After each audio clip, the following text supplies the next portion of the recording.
হযরতে মুসা নবীর শরীরকে, দেহকে, বডিকে ব্রাদার পাহাড়ের চাইতেও শক্তিশালী আল্লাহ পাক তুরে পর্বতে নূর ফেলার আগে করে দিয়েছিলেন। তার জন্য মুসা নবীর শরীরে কোনো ডিফেক্ট পড়েনি, কোনো ব্রাদার প্রবলেম হয়নি, বরং তিনি অজ্ঞান হয়েছিলেন আর তুর পাহাড় পুড়ে ছাই হয়ে গিয়েছিলেন। জোরে বলুন সুবহানাল্লাহ, আর মহাব্বতে বলুন সুবহানাল্লাহ। বাবাজি মিল্লাত ইসলামিয়া ব্রাদার, এটা আপনাদেরকে এতক্ষণ ধরে কেন বুঝালাম? বাবাজি পৃথিবীর মধ্যে ব্রাদার আল্লাহ পাক রব্বুল আলামিনকে হযরতে মুসা নবী সহ্য করতে পারেননি, আর হযরতে মুসা নবী যে তুর পর্বতটা পুড়ে যায়, সে তুর পর্বতটা বাবাজি মিল্লাত ইসলামিয়া আমার নবীজির নূরে পুড়ে ছাই হয়ে চূর্ণ বিচূর্ণ হয়। জোরে বলেন সুবহানাল্লাহ, সুবহানাল্লাহ। মানুষ অজ্ঞান হলে, বেহুশ হলে মানুষের ক্ষতি হয় না উপকার হয়? জোরে বলেন। মানুষ অজ্ঞান হয়ে গেল, তো আর ক্ষতি হলো না উপকার হলো? ক্ষতি তো হবে না, মাইন্ড ফরম্যাট হয়ে যাবে। অজ্ঞান হলে মানুষ চিনতে পারবে না কোনটা বউ কোনটা বোন, কোনটা মা কোনটা বহিন, কিছু বুঝতে পারবে। অজ্ঞান হলে সেরকম মাইন্ড ফরম্যাট হয়ে যায়, এদিক ওদিক হয়ে যায়, দিমাগ ব্রাদার মিল্লাত ইসলামের ঠিকঠাক থাকে না, সব এলোমেলো হয়ে যায় মানুষ অজ্ঞান হলে। মুসা নবী তুর পাহাড় থেকে ফিরে এলেন। তিনার উম্মতরা জিজ্ঞাসা করতেছেন, নবী আপনি অজ্ঞান হয়েছিলেন, তো আপনার লাভ না ক্ষতি হয়েছিল? তো হযরতে মুসা নবী বলতেছে, আমার লাভই হয়েছে, লাভ হয়েছে, লাভ, উপকার হয়েছে, ক্ষতি হয়নি। তো হযরতে মুসাকে জিজ্ঞাসা করা হলো, মানুষ অজ্ঞান হলে ক্ষতি হয়, আপনার লাভ উপকার হয়েছে, লাভটা কি, উপকারটা কি? তো মুসা নবী বলতেছে, আমাকে জিজ্ঞাসা করিও না, যে নবীর নূরে আমি অজ্ঞান হয়েছিলাম দেখে সেই নবীকে জিজ্ঞাসা করো। আমার মুসা নবী আজকে কম বেশি ১৫০০ বছর পর আমার আপনার নবী আরবের জমিনে, আরবের বুকে আসলেন। আসার পর সাহাবাই কেরাম জিজ্ঞাসা করতেছে, ইয়া রাসূলুল্লাহ, ইয়া হাবিবাল্লাহ, আপনার ওপর মুসা নবী একটা দায়িত্ব দিয়েছিলেন যে আজকে তুর পর্বতে তিনি অজ্ঞান হয়েছিলেন, তো তিনার লাভ হয়েছিল, উপকার হয়েছিল, তিনি তিনার উম্মতকে বলেননি। তিনি বলেছিলেন যে শেষ জামানার শেষ নবী মোহাম্মদকে জিজ্ঞাসা করবে। তো আজকে জিজ্ঞাসা করতেছে আপনাকে, বলেন তো তুর পর্বতে অজ্ঞান হওয়ার পর মুসা নবীর আজকে তিনার লাভটা কি হয়েছিল? তো আমার নবী বলতেছে, মুসা নবী তুর পাহাড়ে আমি নবী নূরকে দেখার পর তার চোখের জ্যোতি এতটা বেড়েছিল যে রাত্রের গভীর অন্ধকারে তার চোখের জ্যোতি এতটা তীক্ষ্ণ হয়ে যায় যে রাত্রের গভীর অন্ধকারে ৩৬ মাইল দূর থেকে পিঁপড়ের থেকেও সূক্ষ্ম জিনিসকে তিনি দর্শন করে নিতেন। জোরে বলেন সুবহানাল্লাহ, সুবহানাল্লাহ। হ্যাঁ, নারে তাকবীর, নারে রিসালাত। ব্রাদার, তাহলে ব্রাদার হযরতে মুসা নবী যিনি ব্রাদার আল্লাহকে নয়, তুর পাহাড়ে এসে তুর পর্বতে নূর দেখে তিনার চোখের এতটা দৃষ্টি বেড়ে যায় যে রাত্রের অন্ধকারে ৩৬ মাইল দূর থেকে ব্রাদার সূক্ষ্ম জিনিসও দেখতে পেয়ে যান। আর আমার আপনার নবী তুর নয়, নূর নয়, স্বয়ং জাতে ইলাহি আল্লাহর সত্তাকে দেখেছেন, তিনার চোখের পাওয়ার কি হবে? তো আমার নবী নিজেই বলতেছে, আল্লাহকে দেখার পর আমার এতটা শক্তি বেড়ে যায় যে গোটা সৃষ্টি জগৎকে আমি হাতের তলাতে সরষের দানার মতন দেখতে থাকি।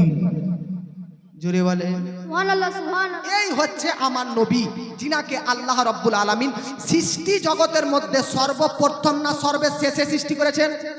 জোরে বলেন, সর্বপ্রথম তৈরি করেছে বাবাজি মিল্লাত ইসলামিয়া। বাবাজি কয়েকটা তো হাদিস আপনাদেরকে বললাম, আর একটা হাদিস পাঠ করতেছি, দেখেন ব্রাদার, আমার আপনার নবীজি সাল্লাল্লাহু তাআলা আলাইহি ওয়াসাল্লাম নূর নূর নূর, এটা বাস্তব, এটাতে এতক্ষণ ধরে দলিল দিলাম। আর সৃষ্টি জগতের মধ্যে সর্বপ্রথম আমার নবীজি আল্লাহ নূর হইতে তৈরি। কোরআনের মধ্যে প্রমাণ নিন আব্বাজি, কোরআনের মধ্যে আল্লাহ পাক বলেছে, কদ জাআকুম মিনাল্লাহি নূরুম ওয়া কিতাবুম মুবিন। বাবাজি কদ জাআকুম মিনাল্লাহি নূর ওয়া কিতাবুম মুবিন, আল্লাহ পাক কোরআনের মধ্যে বলেছে, নবীজি যখন পৃথিবী আসলেন, নবীজি যখন জমিনে আসলেন, পৃথিবীতে আসলেন, তখন আল্লাহ পাক বলতেছে কদ, অর্থাৎ নিশ্চয় আল্লাহর কাছ থেকে নূর এসেছে আর একটা কিতাব এসেছে। বাবাজি এখানে তো লেখা নাই যে নবী এসেছে, এখানে লেখা নাই যে কোরআন এসেছে, শুধু লেখা আছে নূর এবং কিতাব এসেছে। এইবার আমাদেরকে বুঝতে হবে ব্রাদার, কোরআনকে বুঝতে গেলে, কোরআনকে জানতে গেলে কোরআনের তাফসীর কিতাব পড়তে হবে, কোরআনের ব্যাখ্যা গ্রন্থ পড়তে হবে, তবে কোরআনকে বুঝতে পারবেন। বাবাজি পৃথিবীর মধ্যেতে কোরআনের তাফসীরের বহু কিতাব আছে, তাফসীরে জালালাইন, তাফসীরে সাফি, তাফসীরে রুহুল বায়ান, তাফসীরে বায়ান, তাফসীরে কুরতুবী, বহু তাফসীরের কিতাব রয়েছে। সমস্ত সমস্ত তাফসিরের কিতাবের মধ্যে দেখবেন সব মুফাসসিরিনে কেরাম, সব ব্যাখ্যাকারকগণ ঐক্যমত একটাই মত পেশ করেছেন কুরআনের মধ্যে যে কদ জাআকুম মিনাল্লাহি নূর বলেছেন, ওই নূর বলতে আল্লাহ পাক নবীকে বুঝিয়েছেন। জোরে বলেন। সুবহানাল্লাহ সুবহানাল্লাহ। আর কিতাব বলতে কুরআন মাজিদকে বুঝিয়েছেন। বাবাজি বেরাদার মিল্লাত ইসলামিয়া, আমার নবীজি সাল্লাল্লাহু তাআলা আলাইহি ওয়াসাল্লাম নূর, এর মধ্যে কোনো সন্দেহ আছে? সন্দেহ আছে? বুখারী শরীফের মধ্যে তো বহু ঘটনা আছে। আমার নবী বগলের নিচ থেকে, নবী একবার হাত তুললেন তো সাহাবী বলতেছে নবীর বগলের নিচ থেকে নূরের ছটা মারতেছে। সুবহানাল্লাহ। আপনার বগলের ভিতর থেকে কি পাওয়া যায় ভাই? দুর্গন্ধ ছাড়া আর কিছু পাওয়া যায়? ঘাম। আর আমার নবীজির বগলের নিচ থেকে, বগলির নিচ থেকে নূর চমকিতেছে। জোরে বলুন সুবহানাল্লাহ। সুবহানাল্লাহ সুবহানাল্লাহ। মা আয়েশা সিদ্দিকা নবীর স্ত্রী বলতেছে নবীজি যখন হাসতেন তখন নবীজির মুচকি হাসিতে দাঁতের দুফাক থেকে নূর বার হতেন। জোরে বলুন সুবহানাল্লাহ। সুবহানাল্লাহ। নবীজির একজন সাহাবী আরেকজন সাহাবী, দুজন সাহাবী নবীর বক্তব্য শোনার জন্য মসজিদে নববীতে এসেছেন। বক্তব্য শুনলেন, রাত অনেক হয়ে গেল। ব্রাদার, আজকে আপনারাও বক্তব্য শুনে এসেছেন, বক্তব্য শুনতে এসেছেন, রাত অনেক হয়ে যাবে। দূরদূরান্ত থেকে যিনারা এসেছেন তিনারা বলবেন এখন তো লাইটিং এর যুগ, লাইটের যুগ, রাস্তায় রাস্তায় লাইট, রাস্তায় রাস্তায় হ্যালোজেন সরকারের তরফ থেকে দেওয়া হয়েছে। কিন্তু নবীর যুগেতে এত রাস্তায় রাস্তায় লাইট ছিল না, রড লাইট ছিল না, হ্যালোজেন ছিল না, এত ফোকাস ছিল না। তাই দুইজন সাহাবী বলতেছে ইয়া রাসূলুল্লাহ, আজকে বক্তব্য আপনার শুনলাম, গভীর রাত হয়ে গেছে ইয়া রাসূলুল্লাহ, এজন্য আজ আর রাত্রে বাড়ি যাব না। রাত্রে গেলে রাস্তায় বিপদ হতে পারে, মসজিদে ঘুমিয়ে যাই। আমার নবী বলল একটা ডাল ভেঙে আনো, ডাল ভেঙে আনো। বেরাদার মিল্লাত ইসলামিয়া, ডাল ভেঙে আনলো। ডাল ভেঙে আনার পর নবী বলতেছে গাছের ডালটা দাও। গাছের ডালটা নবী হাতে নিলেন তো নবীর স্পর্শে ওই গাছের ডালটা নূরের চমকিতে এবং নূরময় হয়ে গেলেন, আলোকিত হয়ে গেলেন। ওই দুইজন সাহাবী একটা ডালে, বলুন গাছের ডালে কে নূর বার হয়, আলো হয়, ফোকাস বের হয় না? কারেন্টের তার লাগিয়েছেন বলে এগুলো জ্বলতেছে, কিন্তু গাছে আজকে ডালে কি এমন তার? না, কোনো তার নয়, নবীর শরীরে নূরানি তার ফিট করে দেওয়া হয়েছে, নূর বার হতেছে। ওই দুইজন সাহাবী রাস্তায় হাঁটতে হাঁটতে হাঁটতে হাঁটতে হাঁটতে হাঁটতে হাঁটতে গোলাপগঞ্জ। আপনি বলবেন হুজুর গোলাপগঞ্জ, এটা গোলাপগঞ্জটা বোঝানোর লেগে বলছি। ওই দুইজন সাহাবীর বাড়ি এমন এক জায়গায় আসলেন, একজন সাহাবী এদিকে যাবেন আর একজন সাহাবী এই দিকে যাবেন। তো ব্রাদার, রাত্রের অন্ধকারে একটাই লাঠি নাকি? তো একটা সাহাবী যদি একদিকে চলে যায় তো আর একটা সাহাবী কি অন্ধকারে যাবে? তো একজন সাহাবী বলতে চল ভাই তুই আমার বাড়ি চল, কালকে তুই চলে যাবি, একটাই তো আমাদের কাছে লাঠি আছে, রশ্মিময়, আলোময়। তো সাহাবী বলতেছে না ভাই আমাকে রাত্রে বাড়ি ফিরতে হবে, কি করে যাব? তো সাহাবীর আকীদা দেখুন, সাহাবী বলতেছে দাঁড়া, আর একটা সাহাবী আর একটা গাছের ডাল ভেঙে এনে এই ডালের সঙ্গে যুক্ত করে দেয়, সেট করে দেয়, তো এই ডালটাও নূরময় হয়ে যায়। জগৎবাসী, আমার নবী নূর। প্রত্যেকটি তাফসীর কারক, প্রত্যেকটি সাহাবী, প্রত্যেকটি তাবেঈ, প্রত্যেকটি তাবেঈনদের আকীদা মত যে নবী নূর নূর নূর। এই জন্য বেরেলির ইমাম ইশক মোহাম্মদ আলা হযরত লিখতেছে সুবহ তাইবা में हुई पत्ता है बड़ा नूर का, सदका लेने नूर का आया है तारा नूर का, तेरी नस्ल पाक में है बच्चा बच्चा नूर का, तू है आईने नूर, तेरा सब घराना नूर का। সুবহানাল্লাহ সুবহানাল্লাহ। জোরে বলেন সুবহানাল্লাহ। ব্রাদার, তাহলে ব্রাদার আপনি দুটো কথা জানতে পারলেন, আমার নবী সৃষ্টি জগতের মধ্যে সর্বপ্রথম সৃষ্টি আর নূর হতে সৃষ্টি। জোরে বলেন সুবহানাল্লাহ। সুবহানাল্লাহ। अब আপনাকে এবার আমি একটু আলাদা দিক দিয়ে নিয়ে যাব, তার আগে একটা কথা শুনুন। আমার নবীকে আল্লাহ সমস্ত সৃষ্টি, আসমান জমিন লৌহ কলম সবকিছু তৈরি করার পূর্বে তৈরি করলেন নূর হইতে। তারপর আমার নবী নূরকে আবার চার ভাগে ভাগ করলেন। চার ভাগে ভাগ করার পর একটা ভাগ দিয়ে আরশ, একটা ভাগ দিয়ে কুরসি, একটা ভাগ দিয়ে বিরাদার লাউহে মাহফুজ তৈরি হয়। 4 নম্বর ভাগকে আবার 4 ভাগ, ওই 4 ভাগ থেকে এই আসমান জমিন আপনি আমি আমাদের সকলকে তৈরি করা হয়েছে। সুবহানাল্লাহ। তাহলে আমার নবী নূর থেকে সবকিছু তৈরি। ব্রাদার মিল্লাত ইসলামিয়া, এই জন্য আমার আপনার নবী বলে আমি যখন নূর হিসাবে ছিলাম সৃষ্টি জগতের পূর্বে, তখন নূরই অবস্থায় ছিলাম এবং নবী হয়েও ছিলাম। হাদিস শরীফ কুনতু নবিয়্যাও বাইনাল মাই ওয়াত তিন, আমার নবী বলতেছে, এটাও মাদারিজুন নবুয়ত সহ আর অন্যান্য হাদিস শাস্ত্রের কিতাবের মধ্যে লিপিবদ্ধ রয়েছে। নবী বলতেছে আমি ওই সময়তেও নবী ছিলাম যেই সময় সময় আদম নবী মাটির সঙ্গে গড়াগড়ি খাচ্ছিল। জোরে বলুন সুবহানাল্লাহ। সুবহানাল্লাহ সুবহানাল্লাহ। রাদান মিল্লাত ইসলামিয়া। তাহলে আমার নবী নূর নূর নূর, আমার নবী নূর থেকে সব কিছুই তৈরি। জোরে বলুন সুবহানাল্লাহ। अब আপনাদের সম্মুখে একটা গজল পাঠ করব। कितने लोग सुनना चाहते हैं वो एक बार हाथ उठाकर बोलिए या रसूल अल्लाह। अब बोलो उर्दू सुनना चाहोगे या बांग्ला? उर्दू। मोहब्बत बन सुभान अल्लाह।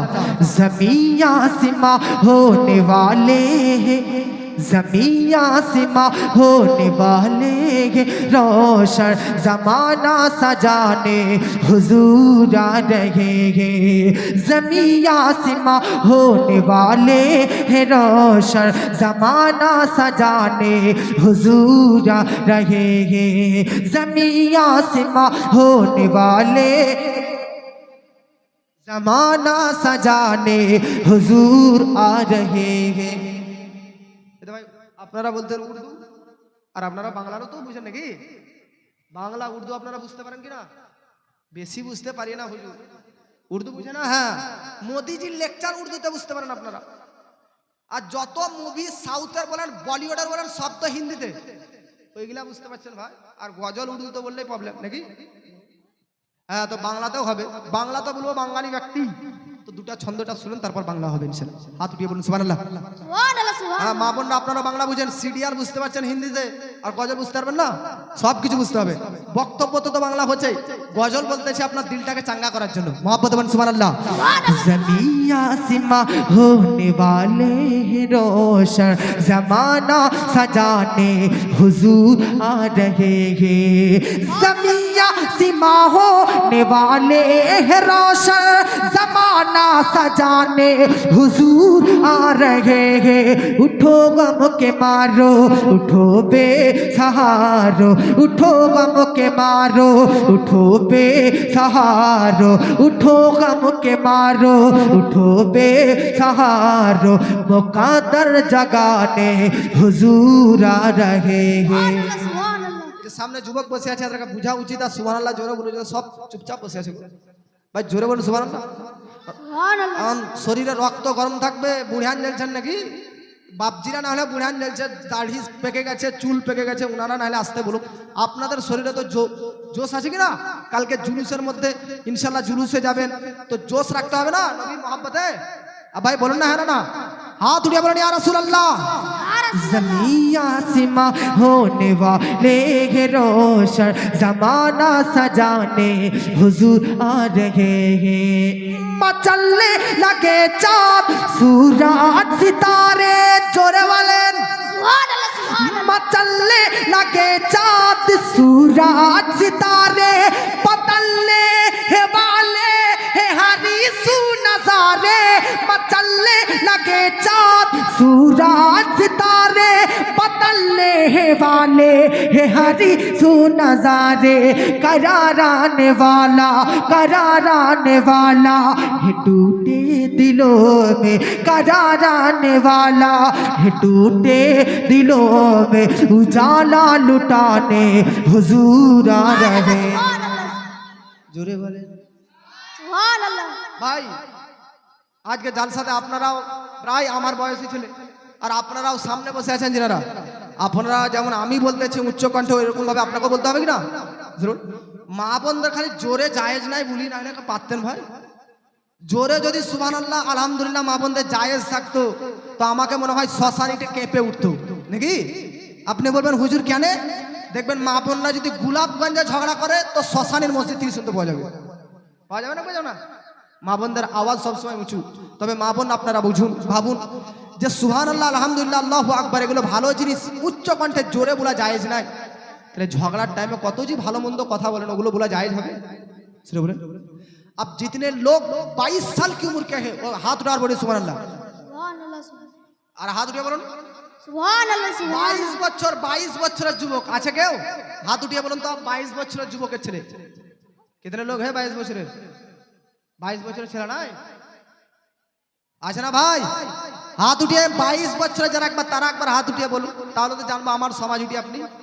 বাহ মাশাআল্লাহ। তাও আপনি আমার সমাজ উঠিয়ে, এখানে মনে হচ্ছে যে 22 বছর আমার মতন একজন ব্যক্তি আছে। বাকি আপনাদের কি নেই গো? দুধে বিয়ে হয়নি? হয়নি এখনো? বাহ, আজ লাস্টে দোয়া হবে যে ইনশাআল্লাহ ভালো বউ পাবেন নাকি? মাশাআল্লাহ, মোহাব্বত বলেন সুবহানাল্লাহ। ज़मीं आसमां होने वाले हैं रोशन, ज़माना सजाने हुजूर आ रहे हैं। है नूरे नबी की, है नूरे नबी की बदौलत दुनिया, जोरे वाले सुभान है नूरे नबी की बदौलत दुनिया, अगर ये न होता तो कुछ भी न होता। है नूरे नबी की बदौलत दुनिया, अगर ये न होता तो कुछ भी न होता। उसी नूर से गे, उसी नूर से गे, उसी नूर से गे ज़माने की रोना, उसी नूर से गे ज़माने की रोना, उसी नूर से गे ज़माने की रोना। अंधेरा मिटाने हुजूर आ रहे हैं, उसी नूर से गे ज़माने की रोना, अंधेरा मिटाने हुजूर आ रहे हैं। ज़मीं आसमां होने वाले हैं रोशन, ज़माना सजाने हुजूर आ रहे हैं। ज़मीं आसमां होने वाले हैं रोशन, ज़मीं आसमां होने वाले हैं रोशन, ज़माना सजाने हुजूर आ रहे हैं। उठो गम के मारो, उठो बेसहारो, उठो उठो गम के मारो, उठो बेसहारो, मुक़द्दर जगाने हुजूर आ रहे हैं। सुभान अल्लाह, सुभान বললে বলা হবে না নাকি? বলবো তো ভাই, মহব্বতে বলুন সুবহানাল্লাহ। सुभान अल्लाह, सुभान আপ আসুন বেরাদার, আমার আপনার নবীজিকে আপনারা কারা কারা আমার বক্তব্য বুঝতে পারছেন একবার জোরে বলুন তো সুবহানাল্লাহ। सुभान अल्लाह। ভাইজান আপনারা বুঝতে পারছেন কথা? হ্যাঁ, বুঝা যাচ্ছে কিনা? বিরক্ত লাগছে? বিরক্ত লাগছে ভাই? সব বক্তাই যে একই হবে তা না, হতে পারে আপনাদের চয়েসের বক্তা, আমি আপনার চয়েসের বক্তার মতন হতে পারি না। আমি যে কোয়ালিটিতে ওয়াজ করি সেই কোয়ালিটিতে ওয়াজ করতেছি নাকি? আলে ওলামা জানে, চিনি আমাকে অনেক, আপনাদের ওনার মহাব্বতে, আপনাদের মহাব্বতেও এসেছি। আরেকবার বলুন আলহামদুলিল্লাহ। বাবাজি মিল্লাত ইসলামিয়া বেরাদার, এবার একটু মন দিয়ে শুনেন বেরাদার। হযরতে আদম নবীকে আল্লাহ পাক তৈরি করলেন বেরাদার। আদম নবীর কপালে আমার নবীজি নূর রাখলেন। আদম নবীর কপালে নূর রাখার পর বহু বরকত পেলেন আদম নবী, যে আদম নবীকে আল্লাহ পাকের সকল ফেরেশতা সাজদা করলেন। জোরে বলেন सुभान अल्लाह, सुभान अल्लाह। আপনি তো কোরআনের মধ্যে শুনেছেন সব ফেরেশতারা হযরতে আদম নবীকে সাজদা করলেন, কিন্তু হযরতে আদম নবীকে ইবলিস সাজদা করেনি, তাই জন্য অভিশপ্ত হয়ে যায়। তার জন্য তাকে আল্লাহ নিজ দরবার থেকে বার করে দেয়, চিরস্থায়ীর জন্য বেরাদার সে বিতাড়িত হয়ে যায়। বেরাদার ওই ইবলিস আদম নবীকে সাজদা করেনি, এই জন্য হাকিকাতে নয়, বরং আদম নবীর শরীরে আমার নবীজির নূর রাখা ছিল। নবীজির নূরের কারণার্থে আদম নবীকে নূরের সম্মানার্থে সাজদা করতে বলা হয়েছিল। জোরে বলেন सुभान अल्लाह, सुभान এ মুসলমান, এটা বানানো কথা নয়। বিশ্ববিখ্যাত ইমাম সাহেব তাফসিরে কবির ইমাম ফখরুদ্দিন রাজি রাহমাহুল্লাহ তাফসিরে কবিরের মধ্যে লিখতেছেন, আদম নবীকে ফেরেশতাদের দ্বারা আল্লাহ সাজদা করালেন কেন? তো আদম নবীর পেশানি কপালে নূরে মুহাম্মাদি, মুহাম্মাদের নূর চমকিতেছিল, যার জন্য নূরের সম্মানার্থে সাজদা করতে বলা হয়। বাবাজি হযরতে আদম নবী যে মর্যাদা উপলব্ধি করলেন, সে মর্যাদা আমার নবীর নূরের বরকতেই পেলেন। জোরে বলেন হযরতে আদম নবীকে পৃথিবীর মধ্যে প্রেরণ করলেন, আমার নবীজিরও নূর হযরতে আদম নবীর কপালে আছেন। জোরে বলেন सुभान अल्लाह, सुभान अल्लाह। আদম নবীর বেটা বেটা বেটা বেটা বেটা বেটা বেটা বেটা এইভাবে হয়ে পৃথিবীতে আমার নবী আসবে। কথা ঠিক না ভাই? এই জোরে বলেন। আপনারা জানেন যে আদম নবীর কটা বেটা বিটি জানেন? আমরা তো সবাই আদম নবীর ছেলে, সবাই আমাদের আদি পিতা আদম নবী, কিন্তু মূলত আদম নবীর স্ত্রী হাওয়ার পেট থেকে তিনি কতটা সন্তান জন্ম দিয়েছেন মনে রাখবেন। হযরতে আদম নবীর ছেলে এবং মেয়ে টোটাল হচ্ছে 110 জোড়া। সুবহানাল্লাহ। सुभान अल्लाह, सुभान এই अल्लाह। ব্যাপারে মতভেদ আছে, কিন্তু একটা প্রসিদ্ধ মত হচ্ছে 110 জোড়া। জোড়াতে কটা থাকে? একটা না তিনটা? হ্যাঁ বাবা, জানেন নাকি তাহলে? তাহলে 110 জোড়া যদি হয় তাহলে টোটাল ছেলে মেয়ে কটা হবে? বাহ, 220। হযরতে আদম নবীর 220টির মধ্যে 110টা ছেলে আর 110টা মেয়ে। ভাই 110টা, বোন 110টা, নিয়ে 220টা। তখন তো আর পৃথিবীতে মানুষ নাই, এজন্য ভাই বোনেই বিবাহ জায়েজ ছিল। সুবহানাল্লাহ। হযরতে আদম নবীর 110 জোড়া ছেলে মেয়ে, কিন্তু পৃথিবীর মধ্যে সবার শেষে একজন আসলেন, তিনি জোড়া নয়, সিঙ্গেল পিস, তিনি হচ্ছেন হযরতে শীষ নবী। সুবহানাল্লাহ। সুবহানাল্লাহ সুবহানাল্লাহ। আদম নবীর যত ছেলে মেয়ে এসেছে সব জোড়া জোড়াতে, আর আদম নবীর পর যে নবী হবে তিনার বেটা শীষ আলাইহিস সালাম, তিনি পৃথিবীতে কারো সঙ্গে জামা জোড়া হয়ে আসলেন না, বরং তিনি পৃথিবীর মধ্যে আসলেন তো বেরাদারনে মিল্লাত ইসলামিয়া কি হয়ে? সিঙ্গেল পিস হয়ে। কি আল্লাহ পাক ইঙ্গিত দিতেছে যে নবী যিনারা হবে তারা কোনো জোড়ে আসবে না, সিঙ্গেলে আসবে, কারণ তাদের সমতুল্য কেউ হতে পারে। তাদের যদি জোড়াতে আসতো আদম নবীর বেটারা শীষ নবী, তাহলে বলে দিতে পারতো তার ভাই যে তুই নবী হয়েছিস, তুই তো আমার সঙ্গে এসেছিস, তোর যেটা বয়স আমার সেটা বয়স, তোর যেটা মর্যাদা আমার যেটা বয়স। এই জন্য আল্লাহ পাক নবীদেরকে সবসময় একাই একাই সিঙ্গেল পাঠায় পৃথিবীতে।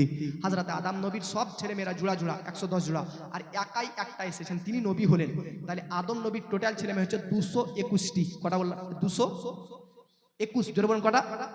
হযরতে শীষ নবী আদম নবীর ইন্তেকালের পর এই নূর কার কপালে এলো? জোরে বলুন।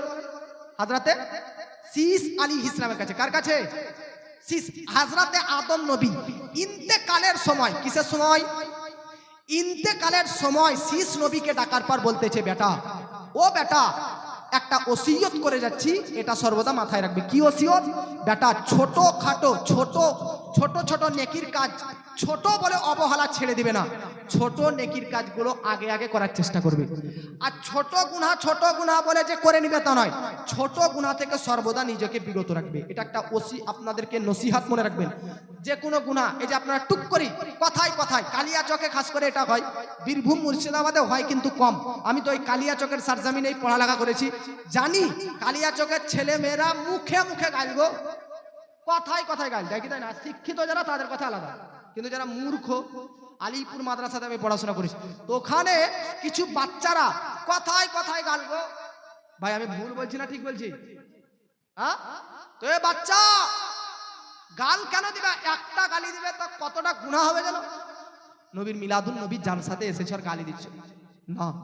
আপনি কি তা আপনার মুখ পরিচয় দিবে। আপনার আপনি কেমন ব্যক্তি তো আপনার মুখে সবসময় গায়। মা আর বাপ আর দাদা দাদি 14 গোষ্ঠীকে ছাড়েন না ভাই। বউয়ের মা বাপ শাশুড় শাশুড়ি সবকে ধরিলেন গাইলে নাকি? কখনো এরকম গালি দিবেন না, স্ত্রীকেও গালি দিবেন না, মা বাপকে তো নয়, ছেলে মেয়েদেরকেও গালি দিবেন না। গালি থেকে সর্বদা নিজেকে দূরে রাখবেন। গালি দেওয়া চরমতম বেয়াদবি আর গুনাহের কাজ, যেটা বিরাদারনে মিল্লাত ইসলামিয়া আপনাকে গুনাহের পথে নিবেদিত জোরে বলেন এজন্য সবসময় মুখে সত্য কথা বলবেন আর বিরাদার গালি থেকে নিজেকে বিরত রাখবেন। আপনাকে নাবি বলেছে যে তোমরা দুটো জিনিসের হিফাজতের দায়িত্ব দাও, আমি তোমাদেরকে জান্নাতের গ্যারান্টি দিব। কি কি? একটা হচ্ছে কি? একটা হচ্ছে এই জবান, আর একটা হচ্ছে লজ্জা স্থান। লজ্জা স্থানকে রক্ষা করো আর মুখকে নাপাক কথা, খারাপ কথা, অশ্লীল কথা বলা থেকে দূরে রাখো, তাহলে দেখবে আমি তোমাদেরকে জান্নাতের গ্যারান্টি দিয়ে দিব। সুবহানাল্লাহ। আর মহব্বতে বলেন সুবহানাল্লাহ। আজ থেকে আমরা এই জবানের হিফাজত করব কি করব না? জোরে বলেন। জবানের হিফাজত করব কি করব না? জবানের হিফাজত করব কি করব না? জবানের হিফাজত করতে হবে, কি হবে না? নবী সাল্লাল্লাহু আলাইহি ওয়াসাল্লামকে আজ যে কালকে জুলুস, আগামী কালকে জুলুস কি জুলুস না ভাই? জুলুস কি জুলুস না? মিছিল। এই মিছিল শান্তি মিছিল, জুলুসে বার হবেন, কিন্তু নবীকে আপনি কি গিফট দিবেন? আগামী কালটা খুব গুরুত্বপূর্ণ, 5ই সেপ্টেম্বর, এমনও টিচার্স ডে, শিক্ষক দিবস, নবীর আগমন দিবস। ভাই গোটা সৃষ্টি জগতের শিক্ষক তো আমার নবী। আমার নবীকে প্রেরণ করা হয়েছে পৃথিবীতে তো শিক্ষকই করে, ইয়াতলু আলাইহিম আয়াতিকা ওয়া ইউআল্লিমুহুমুল কিতাবা। আল্লাহ পাক বলতেছে নবী আপনাকে কোরআনের শিক্ষা দেওয়ার জন্য তো প্রেরণ করেছি। শিক্ষাদাতাকে শিক্ষক বলে পৃথিবীতে নবী শিক্ষক হয়ে এসেছে। এই জন্য নবী নিজেও বলতেছে ইন্নী বুইস্তু মুআল্লিম পরিমাণ আমি নবী পৃথিবীর মধ্যে শিক্ষক হয়ে এসেছি, তাই কালকে নবীর শিক্ষক সকল উম্মতের এই উদ্দেশ্য আপনি ওই দিনটাকে মানাতে পারেন। বলুন আপনাদের বাংলা শিক্ষক আছে কিনা, ইতিহাস শিক্ষক আছে কিনা? গোলাপগঞ্জে আমি নামলাম সন্ধ্যার সময়, তো দেখলাম কয়েকটা ছেলে বেলুন তারপরে বিভিন্ন রকমের কেক এগুলো কেটে নিয়ে যাচ্ছে। বাবু কেন? তো বলতেছে কালকে শিক্ষক দিবস। আচ্ছা এটা কি বড় ধরনের, এটা কি? তো বলতেছে হুজুর এটা গিফট শিক্ষককে দিব। আমি বলতে চাই ভাই, শিক্ষককে শিক্ষক দিবসে গিফট দিতে হয়, শিক্ষককে শিক্ষক দিবসে আজকে উপহার পুরস্কার দান করেন। আজকে কালকে নবীর আগমন দিবস, কালকে নবীর আনন্দ মিছিল, কালকে নবীর জন্ম দিবস, আগামী কালকে নবীর মিছিলে নবীকে আপনি কি উপহার দিবেন? আপনার শিক্ষক তো নবী, আপনাকে শরিয়াতে শিক্ষা দিয়েছে, তারিকাতে শিক্ষা দিয়েছে, হাকিকাতে শিক্ষা দিয়েছে, মারিফাতে শিক্ষা দিয়েছে। আপনি কেমন ভাবে কথা বলবেন সে শিক্ষা নবী আপনাকে দিয়েছে। আপনি কিভাবে চলবেন সে শিক্ষা আপনাকে নবী দিয়েছেন। কেমন ভাবে হেয়ার স্টাইল চুলকে রাখবেন সে শিক্ষা নবীকে দিয়েছেন। কেমন ভাবে চোখ আজকে দৃষ্টি মানুষের সামনে রাখবেন সে শিক্ষা নবী আপনাকে দিয়েছে। কেমন ভাবে মা বাপের সঙ্গে ব্যবহার করবেন সে শিক্ষা নবী দিয়েছেন। কেমন ভাবে স্ত্রীর সঙ্গে ব্যবহার করবেন সে শিক্ষা নবী দিয়েছেন। কেমন ভাবে ছেলে মেয়ের সঙ্গে ব্যবহার করবেন সে শিক্ষা আপনাকে নবী দিয়েছেন। কেমন ভাবে বড়দেরকে সম্মান দেবেন সে শিক্ষা নবী দিয়েছেন। কেমন ভাবে ছোটদেরকে স্নেহ করবেন সে এডুকেশন শিক্ষা নবী দিয়েছেন। আল্লাহু আকবার। কেমন ভাবে আলেম ওলেমাদের সেবা করবেন সে শিক্ষা আপনাদের নবী দিয়েছেন। তো জগৎবাসী আপনি পৃথিবীর জন্ম থেকে ইন্তেকাল পর্যন্ত যা কিছু আদায় করেন সব নবীর শিক্ষার ওপর নির্ভর করে। তো পৃথিবীর মধ্যে সবচাইতে বড়, সবচাইতে বৃহত্তম, সবচাইতে বৃদ্ধি, সবচাইতে মোস্ট, সবচাইতে বেস্ট শিক্ষক হচ্ছে নবী। তো নবী শিক্ষক আগামীকাল তো জুলুস, তো কালকে নবীর শিক্ষক নবীকে কি উপহার দিবেন, কি নবীকে গিফট দিবেন? তো শ্মশানী গ্রামবাসী যদি গিফট দিতে হয় তো গিফট দিন।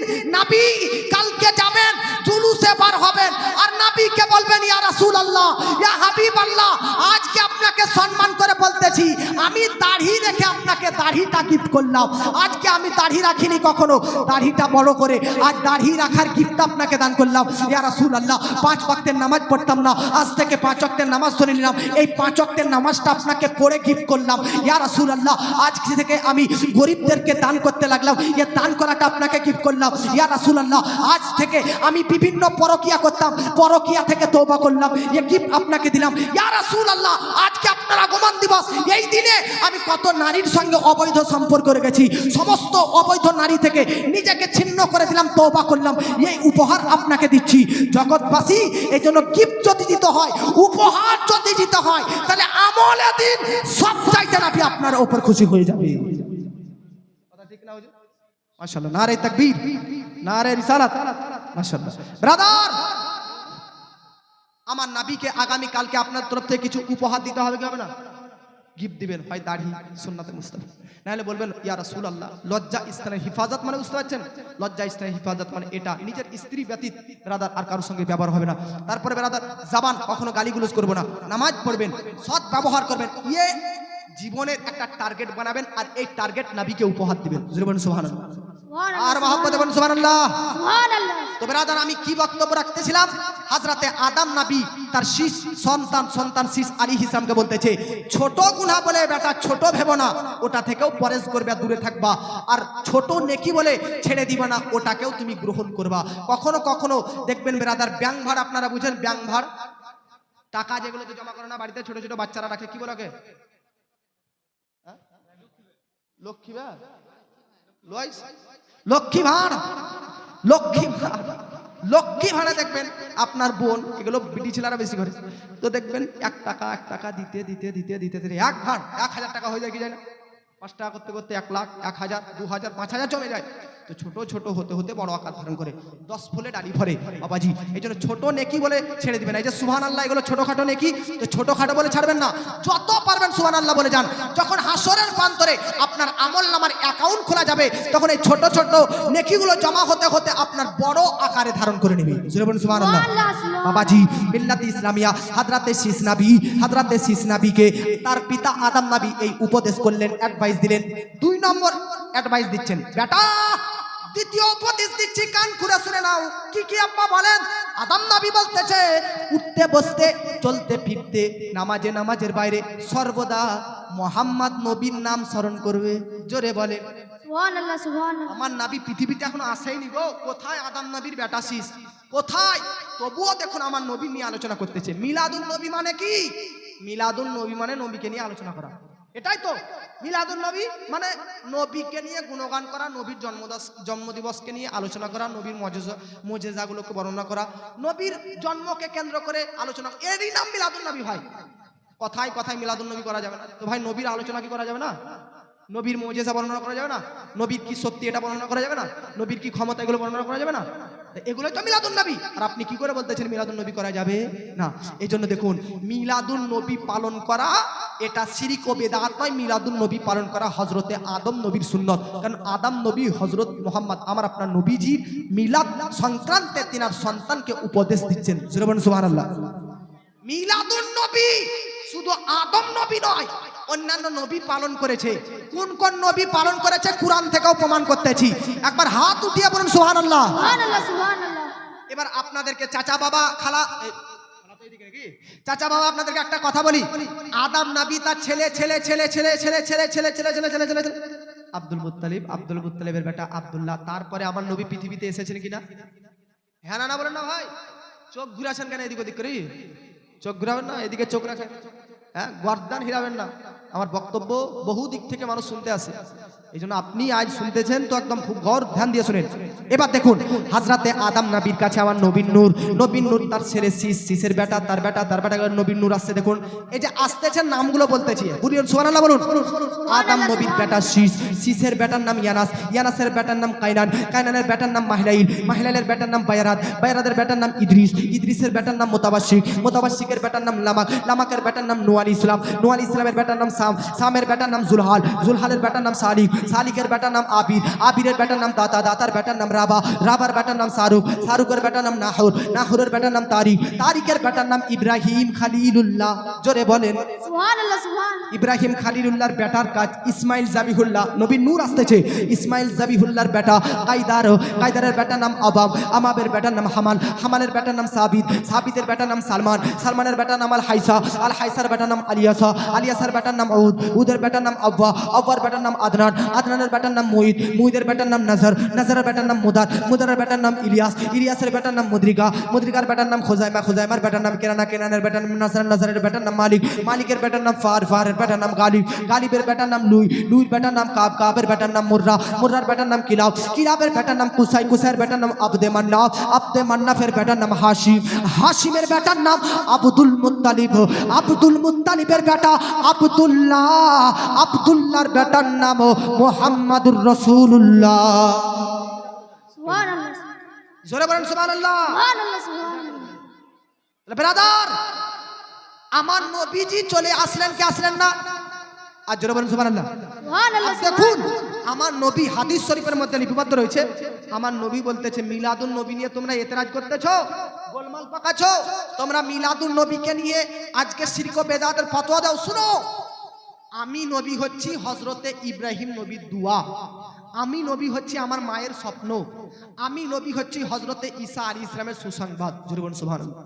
সুবহানাল্লাহ আমার নবী নূর যে ছেলে ছেলে ছেলে ছেলে ছেলে বই আসলো না, তো নবীর নূরের বরকতে হযরতে আদম নবীর কাছে যখন আমার এই নবীর নূর ছিল, তখন আদম নবীর কাছে আমার নবীর নূরের বরকতে তিনার তওবা কবুল হয়েছিল। জোরে বলুন সুবহানাল্লাহ। আমার নবীর নূরের বরকতে হযরতে নূহ নবীর কাছে যখন নবীর নূর পৌঁছলো, তখন সেই নূরের বরকতে নূহ নবীর নৌকা 80 জন সহ জুদি পর্বতে ঠেকেছিল। হযরতে নূহ নবীর পর আমার নবীর নূর হযরতে ইব্রাহিম নবীর কাছে আসলো। ইব্রাহিম নবীর কাছে যখন আসলো, আমার নবীর নূরের বরকতে ইব্রাহিম নবীকে নমরুদ বাদশা আজকে অগ্নিকুণ্ডে নিক্ষেপ করে দেয়। ইব্রাহিম নবী অগ্নিকুণ্ডে যখন পড়ে, তখন নবীর নূরের বরকতে সেই আগুনটা ফুল বাগিচায় পরিণত হয়ে যায়, হিফাজত করে নেয়। আমার নবীর নূরের বরকতে হযরতে ইসমাইল আলাইহিস সালাম কুরবানি থেকে বেরাদার বিরত হয়। আমার নবীর নূরের বরকতে বেরাদার মিল্লাত ইসলামিয়া হযরতে সুলাইমান নবী রাজত্ব পায়। আমার নবীর নূরের বরকতে হযরতে আইয়ুব আলাইহিস সালামের অসুস্থতা দূরীভূত হয়। আমার নবীর নূরের বরকতে আজকে মুআজ্জাজ সামাইনে কেরাম পৃথিবীর মধ্যে আলো হয়। এক কথাতে আমার নবীর নূরের বরকতে প্রত্যেকটি নবী নবী হয় এবং প্রত্যেকটি রাসূল রাসূলও হয়ে যায়। জোরে বলুন সুবহানাল্লাহ। আপনি কি জানেন না কোরআনের এই আয়াতটা পড়েননি কি ওয়াইদ আখাদাল্লাহু মিসাকান নাবিয়িন লাম্মা আতাইতুকুম মিন কিতাবিন ওয়া হিকমা আছে কি নয় সুম্মা জাআকুম রাসূলুম মুসাদ্দিকুল লিমা মাআকুম জোরে বলেন শুনেছেন কি শুনেননি বাবাজি মিল্লাত ইসলামিয়া এই কোরআনের আয়াতটা কি ওয়াইদ আখাদাল্লাহু আল্লাহ পাক বলতেছেন নবীজি আপনি স্মরণ করুন রূহের জগতের কথা রূহের জগতের কথা ও বাবাজি আজকে তো পৃথিবী তৈরি হলো তারপরে আপনারা এই জন্ম নিলেন শ্মশানি হলো তারপরে জালসা সাজালেন কিন্তু যখন পৃথিবীতে কেউ আসেননি পৃথিবী তৈরি হননি তখন আল্লাহ আপনার আমার এক কথায় পৃথিবীর শুরু থেকে শেষ পর্যন্ত সকল মানুষের রূহের জগতে জমা করা হয় জোরে বলেন এই যে এদের বিবাহ হয়নি এই যে এদের বিয়ে হয়নি বিয়ে হয়নি নাকি এদের বিয়ে হবে আল্লাহ করলে ছেলে সন্তান সব হবে তো ছেলে সন্তান এদের সবার রূহ আল্লাহ আগে থেকে তৈরি করে রূহের জগতে রেখেছেন সুবহানাল্লাহ বলেন কেউ যদি মারা যায় তাহলে হল না হ্যাঁ যে এই পৃথিবীতে আসবে তার রূহ আল্লাহ আগে থেকে জমা করে রেখেছে রূহের জগতে তো দেখুন মিলাদুন নবী আপনারা বলেন যে করা যাবে না দেখুন আল্লাহ পাক নবীর জন্মদিবস উপলক্ষে নবীর আগমন নিয়ে কিভাবে আলোচনা করতেছেন পৃথিবী তৈরি করার আগে দেখুন আল্লাহ পাক কোরআনের মধ্যে এটা বলতেছেন আর কোরআনের মধ্যে যে নবী আপনার মনে স্মরণ করুন একটু অনুসরণ করুন তো কোথাকার কথা ওই রূহের জগতের কথা যখন আমি সমস্ত নবীকে সিংহাসনে বসিয়ে রেখেছিলাম একত্রিত করে রেখেছিলাম সব নবীকে একত্রিত করার পর তাদেরকে বলেছিলাম যে তোমাদেরকে আমি হিকমত দিব তোমাদেরকে কিতাব দিব তোমাদেরকে বই দেব তোমাদেরকে জ্ঞান দেব বিদ্যা দেব নবুয়াত দেব সব দেব রিসালাত দেব সব দেব কিন্তু তোমাদের মধ্যে সুম্মা জাআকুম রাসূল একটা রাসূল আসবে সেই রাসূলের নাম হবে মুহাম্মদ লা তুমিনুন্না বিহি ওয়ালা তানসুরুন্না আল্লাহর কোরআন লা তুমিনুন্না বিহি ওয়ালা তানসুরুন্না সেই মুহাম্মদ নবী শুনো আদম শুনো ইব্রাহিম ও ইসমাঈল শুনো নূহ নবী তোমার যুগে তোমার সময়কালে তোমার টাইমেই যদি মুহাম্মদ নবী চলে আসে তো তোমরা নিজেদের নামের কালমা বন্ধ করে দিবে আর মুহাম্মদ নবীর কালমা পড়ে তার উম্মত হয়ে তার দাওয়াতি কাজে সাহায্য করতে লাগবে সুবহানাল্লাহ জোরে বলেন সুবহানাল্লাহ সুবহানাল্লাহ আমার নবীর মিলাদুন নবী রূহের জগতে আল্লাহ কিভাবে পালন করতেছেন সেই মিলাদুন নবীর জলসা সর্বপ্রথম মিলাদুন নবীর জলসা হচ্ছে কোথায় রূহের জগতে আর সেখানকার বক্তা হচ্ছে আমার আল্লাহ জোরে বলেন মহাব্বতে বলুন সেই জালসাতে আমার নবী মুস্তাফার গুণগান হচ্ছে তো এক জলসা হয়েছে রূহের জগতে আর এক জলসায় পৃথিবীতে হচ্ছে আর একটা জলসা কিয়ামত হওয়ার পর হাসরের ময়দানে হবে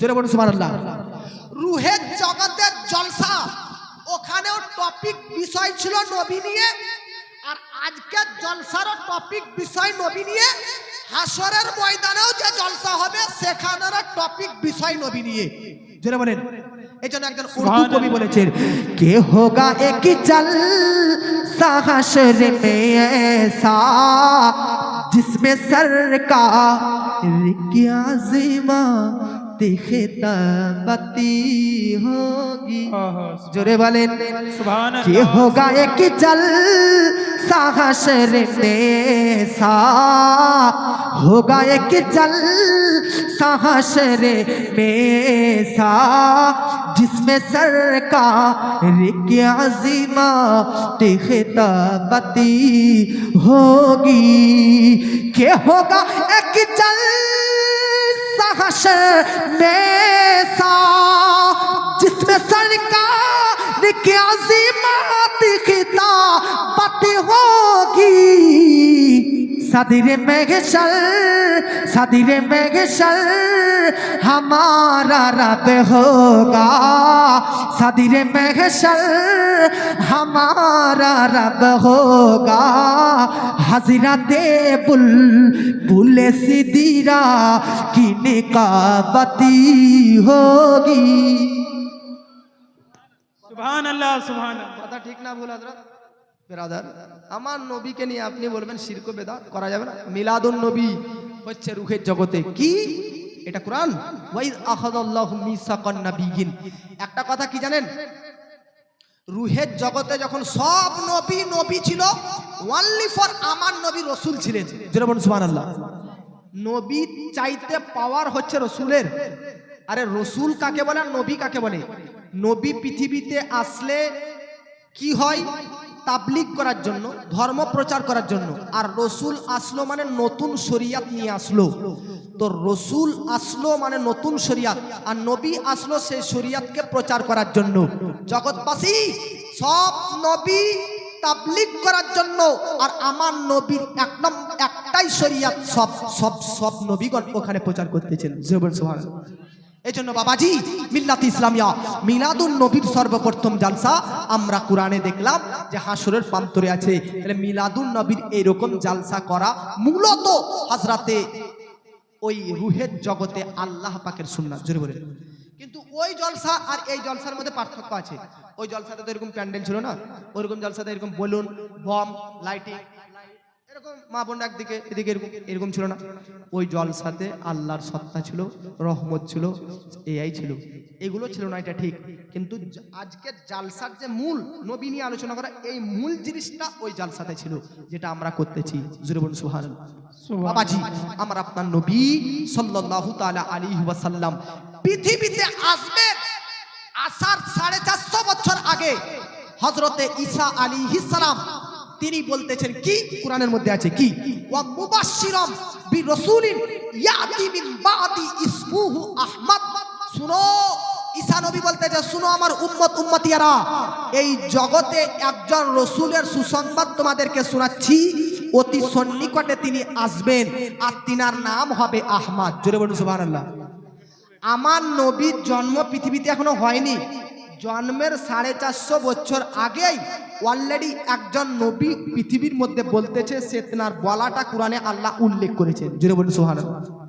আর বলতেছেন মিলাদুন নবী, মিলাদুন নবী হযরতে ঈসা আলাইহিস সালাম পর্যন্ত করেছেন। জোরে বলুন সুবহানাল্লাহ। সুবহানাল্লাহ সুবহানাল্লাহ। ঈসা নবীর আগে ইব্রাহিম নবী পর্যন্ত আমার নবীর মিলাদুন নবী করেছে। কুরআন দেখুন আব্বাজি, আল্লাহ পাক কুরআনের মধ্যে বলেছে, রব্বানা ওয়া বাআস ফীহিম রাসূলাম মিনহুম ইয়াতলু আলাইহিম আয়াতিকা ওয়া ইউআল্লিমুহুমুল কিতাবা ওয়াল হিকমা ওয়া ইউযাক্কিহিম। বাবাজি আল্লাহ পাক বলতেছে, ব্রাদার কুরআনের মধ্যেতে হযরতে ইব্রাহিম নবী, আপনারা কি জানেন কাবা তৈরি করেছেন কে? এই যে কাবা শরীফ, আপনারা বলেন তো কোন মুখ হয়ে নামাজ পড়েন? আমাদের কিবলা কোনটা? জোরে বলেন। কাবা। কোনটা বলুন? কাবা নাকি? বাবা না, আপনাদের জিজ্ঞেস করে না, এই জন্য কিছু মনে করবেন না, সব মাথায় রেখে দেন। আমাদের কিবলা হচ্ছে কাবা শরীফ, কিন্তু পশ্চিম দিকে আমাদের কিবলা নয়। কথা বুঝতে পেরেছেন? আমাদের কিবলা কিন্তু কাবা, এটা মনে রাখবেন আব্বাজি। কাবা শরীফকে কোন কোন ইমামের মতে 11 বার তৈরি করা হয়েছে, কোন কোন ইমামের মতে 7 বার। সর্বপ্রথম কাবা শরীফকে তৈরি করেছেন ফারিস্তারা। সর্বপ্রথম কাবাকে ফারিস্তা তৈরি করেছেন, তারপরে হযরতে আদম নবী, তারপর হযরতে ইব্রাহিম নবী, বাপ আর বেটা, তার বেটা ইসমাইল, বাপ আর বেটা মিলে কাবাকে তৈরি করেছিলেন। জোরে বলুন সুবহানাল্লাহ। আপনাদের গ্রামে হাজী সাহেব আছে কি নাই? কই জলসা আছে? হাজী সাহেব আছে, বাহ। আর শুনে নেন, হাজী কে হয় আর কে হয় না? গ্রামে হাজী কারা হয়, কখন হয়, কিভাবে হয় শুনেন। হাজী সাহেব ভালো করে শুনুন ব্রাদার। কাবা শরীফ কিসের জন্য তৈরি? তো আসমানের মধ্যে একটা এরকম কাবা ঘরের মতো একটা ঘর আছে, ওটার নাম হচ্ছে বাইতুল মামুর। ওটা ফারিস্তাদের কিবলা, আর আমাদের কিবলা দুনিয়াতে হচ্ছে কাবা। ফারিস্তারা একবার ত্রুটি করেছিল, তো তারা ওই বাইতুল মামুরে তওয়াফ করে আল্লাহকে রাজি করেছিল। ঠিক সেই রকম জমিনের মধ্যে, পৃথিবীর মধ্যেও বান্দারা অনেক পাপ করবে, তাদের মধ্যে যৌবন আছে, তাদের মধ্যে নাফস আছে, গুনাহ করবেই। কিন্তু কাবা শরীফে তওয়াফ করলে তাদের গুনাহ আল্লাহ মাফ করে দিবে, জুড়ে বলে পাপ মুক্ত বানিয়ে দিবে। তো ব্রাদার, কাবা এই দুনিয়াতে তৈরি করার কারণ যে মানুষ যাবে মক্কা নগরে, যাওয়ার পর সে কাবা তওয়াফ করবে, গুনাহ থেকে পবিত্র হবে। তো কাবাকে মূলত কয়েকজন তৈরি করেছে, তার মধ্যে তারিখ ঐতিহাসিক তৈরি করা হযরতে ইব্রাহিম নবী বাপ আর বেটা বলে মিলে তৈরি করেছে। আচ্ছা, এই যে মসজিদ আপনাদের আশপাশে বাড়িগুলো, একটা কথা বলেন তো, এই মসজিদ যিনারা রাজমিস্ত্রি তৈরি করেছেন, রাজমিস্ত্রিরা যারা ইট গেথে বালি পাথর দিয়ে তৈরি করেছেন, তো তারা যতটা পেরেছে নিজের হাইট অনুযায়ী তৈরি করেছে। উপরোক্ত 2 তলা পর্যন্ত তৈরি করার জন্য তখন কি ব্যবহার করেছে বলেন তো? আমাদের গ্রামে মাচান বলে। আপনারা কি বলেন? মাচান বলে হুজুর? তাহলে আপনার হাইট অনুযায়ী দেওয়ালে যতটুকু পারলেন গাঁথলেন, আর উপরোক্ত অংশ গাঁথতে চাইলে আমরা মাচান তৈরি করি। কথা ঠিক না ভুল? বাহ, মনে রাখবেন কাবা উচ্চতায় হচ্ছে 43 মিটার। কত? 43। ইব্রাহিম নবী এতটা হাইট ছিল না। ইব্রাহিম নবী তিনার হাইট অনুযায়ী কাবা শরীফকে তৈরি করলেন। আমি আগেই বলেছিলাম কত পাহাড়ের পাথর থেকে কাবা শরীফ তৈরি করা হয়েছে? বাহ, 7টা। তো ইব্রাহিম নবী হাইট অনুযায়ী কাবা তৈরি করলেন, আর উপরোক্ত অংশ গাঁথতে চাইলেন। তো কি আপনারা মনে করছেন মাচান তৈরি করা হলো? হ্যাঁ, মাচান তৈরি করার ব্যবস্থাপনা তৈরি হতে লাগলো। আল্লাহ পাক বলল, কাবা আমার ঘর, এটা হচ্ছে বাইতুল্লাহ, আল্লাহর ঘর। বাইত মানে ঘর। তো কাবা যখন আমি আল্লাহর ঘর, তখন এই ঘরকে তৈরি করার দায়িত্ব আমার, নাকি? এই জন্য আল্লাহ পাক বললো মাচান তৈরি করার প্রয়োজন নেই, তোমরা তোমাদের বাড়ি তৈরি করবা, তোমরা নিজে থেকে মাচান তৈরি করে তোমরা বাড়ি তৈরি করবা। আর আমার ঘর কাবা, তখন আমার ঘরটা আমি তৈরি করব। কথা ঠিক না ভুল? এই জন্য বলেন ঠিক না ভুল? মসজিদ কার ঘর? কাবা কার ঘর? এক জায়গাতে হুজুর বক্তব্য দিতে গিয়ে ফেঁসে গিয়েছিলাম। কেমন ফাঁসন জানেন? কাবা শরীফ, মসজিদ এগুলো সব আল্লাহর ঘর বলে দিয়ে এক ব্যক্তি উঠি বলছে, হুজুর ওই ধান দেখছেন দূরে দুতলা বাড়ি, ওটা আমার বাড়ি। ওই ধান দেখছেন ওটা আমার চাচাতো ভাইয়ের বাড়ি। তো যার যেটা বাড়ি সে তার বাড়িতে থাকে। মসজিদ আল্লাহর ঘর, তার মানে আল্লাহ কোথায় এসে দেখান। কাবা আল্লাহর ঘর, তার মানে আল্লাহ কি এই ঘরে থাকে? এটা আল্লাহর ঘর নেই গো। এবার শুনেন আল্লাহর ঘর বলতে কি। তো আমি একে বললাম যে ভাই জালসা করতে হতো, তোকে কি উত্তর দিব রে, চল জালসা শেষ কর। শেষ করলাম, করার পর গ্রামে একটা বুঝলেন হাই স্কুল ছিল। কি ছিল? সরকারি স্কুল। দু রকম স্কুল হয় না, একটা পাবলিক স্কুল, একটা সরকারি স্কুল। ওই ব্যক্তিটাকে সরকারি স্কুল নিয়ে গেলাম, 3-4 তলা একটা স্কুল। নিয়ে যাওয়ার পর বললাম চ তোকে উত্তর দেবো 4 তলাতে। উত্তর দেওয়া লেগে 4 তলা কেন? চ ই ভয় করছে, বলছে মার্ডার করবে নাকি আবার, না ছাদ থেকে ফেলবে। আমি বলছি ভাই ছাদ থেকে ফেলবো না, চ না 4 তলা। আর হাত ধরি, ও প্রথম তলার পর দ্বিতীয় তলা, দ্বিতীয় তলা থেকে তৃতীয় তলা, তৃতীয় তলা, চতুর্থ তলা। আমি বলছি চ তোর উত্তর আবার প্রথম তলাতেই দেওয়া ভালো হবে, 4 তলায় দিয়ে লাভ নাই, চল। আবার নামাতে ওকে প্রথম তলা।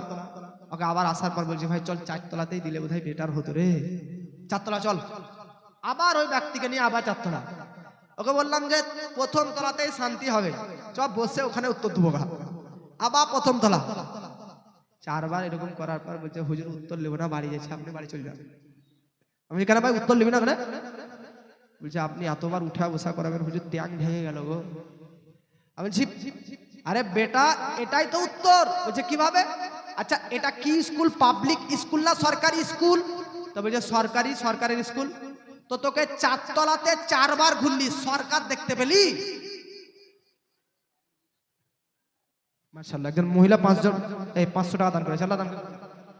তো বলুন 4 তলাতে 4 বার ঘুরালাম, একবার না হলে দেখতে পেতি না, 2 বার না হলে দেখতে পেতি না, 3 বার না হলে দেখতে পাসনি, 4 বার ঘুরলি, সরকারকে দেখতে পেলি না? তো তাহলে সরকারি স্কুল বলছি কেন? তবে যা সরকারি স্কুল মানে এটা নয় যে সরকার থাকবে, তাহলে কি মানে? আরে সরকারের টাকায়, সরকারের নিয়মে, সরকারের ফ্যাসিলিটিতে, সরকারের পদ্ধতিতে স্কুল চলে, তার লাগি সরকারি স্কুল। পাগলা বুকা, প্রত্যেকটি মসজিদ ও প্রত্যেকটি কাবাতে আল্লাহর নিয়মে ইবাদত হয়, এক আল্লাহকে সাজদা হয়, এক আল্লাহরই উপাসনা করা হয়। এই জন্য প্রত্যেকটি মসজিদ ও কাবাকে আল্লাহর ঘর বলা হয়। সুবহানাল্লাহ, জোরে বলেন। সুবহানাল্লাহ। ইব্রাহিম নবীকে আল্লাহ পাক বললো, ইব্রাহিম কাবা শরীফ যেহেতু আমার ঘর, এই ঘরকে তৈরি করার দায়িত্ব আমার, মাচান তৈরি করার প্রয়োজন নেই। ওই যে একটা পাথর দেখতেছ, পাথর, আপনি যিনারা মক্কা গিয়েছেন হাজী সাহেবকে জিজ্ঞেস করবেন, কাবার সাইডে মাকামে ইব্রাহিম নামক একটা জায়গা আছে, ওখানে ইব্রাহিম নবী যে তিনার পায়ের ছাপ ওই পাথরটার উপরে এখনো আছে। প্রত্যেকটা হাজীদের জন্য ওখানে 2 রাকাত নামাজ পড়া ওয়াজিব। ইব্রাহিম নবীকে আল্লাহ পাক বললো ওই পাথরটার উপরে যাও আর চাপবা, চাপার পর বলবে উঠবো আল্লাহ, তো তোমার কথাতে পাথরটি অটোমেটিকলি উঠে যাবে। সুবহানাল্লাহ। কোনো ভাই মেশিন ফিট নাই, কোনো যন্ত্র নাই, বিনা যন্ত্রে বিনা কারেন্টে বললে পাথরটার উপরে চাপবে, উঠবো বললে অটোমেটিকলি উঠে যাবে। ভাই আজ পর্যন্ত সায়েন্টিস্টরা যতটা উন্নতি করেছে, ডেভেলপ করেছে, যতটা গবেষণা করেছে, সব কোরআন থেকে আয়াত থেকে গবেষণা করে বাদ করেছে। তো ইব্রাহিম নবী আল্লাহর হুকুমে পাথরের ওপর চাপতেন, আর যখন উপরে উঠার ইচ্ছা হতো পাথরকে বলতেন, পাথরটা উপরে উঠে যেতেন অটোমেটিকলি, নামবো মনে করলে অটোমেটিকলি নেমে যেতেন। এই উঠা নামা পাথর থেকে যখন বর্তমান যুগের বৈজ্ঞানিকরা সায়েন্টিস্টরা দেখলো, তো এই উঠা নামা পাথরটি থেকে গবেষণা করে স্টেশনে স্টেশনে বা বিল্ডিং এ লিফট আবিষ্কার করে দিল। জোরে বলুন সুবহানাল্লাহ। লিফট আবিষ্কার হয়েছে কোরআনের এই আয়াতটি থেকে, মাকামে ইব্রাহিম পাথর থেকে। আচ্ছা বলেন তো, যা কিছু দেখবেন, আমার একটা বক্তব্য আছে ইউটিউবে, সুন্নাতে মুস্তাফা এন্ড জাদিদ সায়েন্স, মানে সুন্নাতের প্রত্যেকটি ওপর সায়েন্টিস্টরা বৈজ্ঞানিকরা গবেষণা করেছে। আচ্ছা একটা কথা বলুন তো, মসজিদে প্রবেশ করার সময় সর্বপ্রথম কোন পা দিয়ে প্রবেশ করতে হয়, ডান পা না বাম পা? জোরে বলেন। কোনদিন ডান পা দিয়ে ঢুকেন? ফলোই করেন না, কি যে ঢুকছে কোন পাতে দিয়ে, ধড়াধড় ঢুকে গেলাম নাকি? বার হওয়ার সময় কোন পা বলেন তো? তো আপনি বলবেন হুজুর পা তো পা, প্রবেশ করার সময় ডান আর বার করার সময় বাম, ব্যাপারটা কি? বাথরুমে যখন প্রবেশ করেন তখন ডান না বাম? বাম। বার হওয়ার সময় ডান। তাহলে বাথরুমে প্রবেশ করতে গেলে বাম, মসজিদে প্রবেশ করতে গেলে ডান, ব্যাপারটা কি?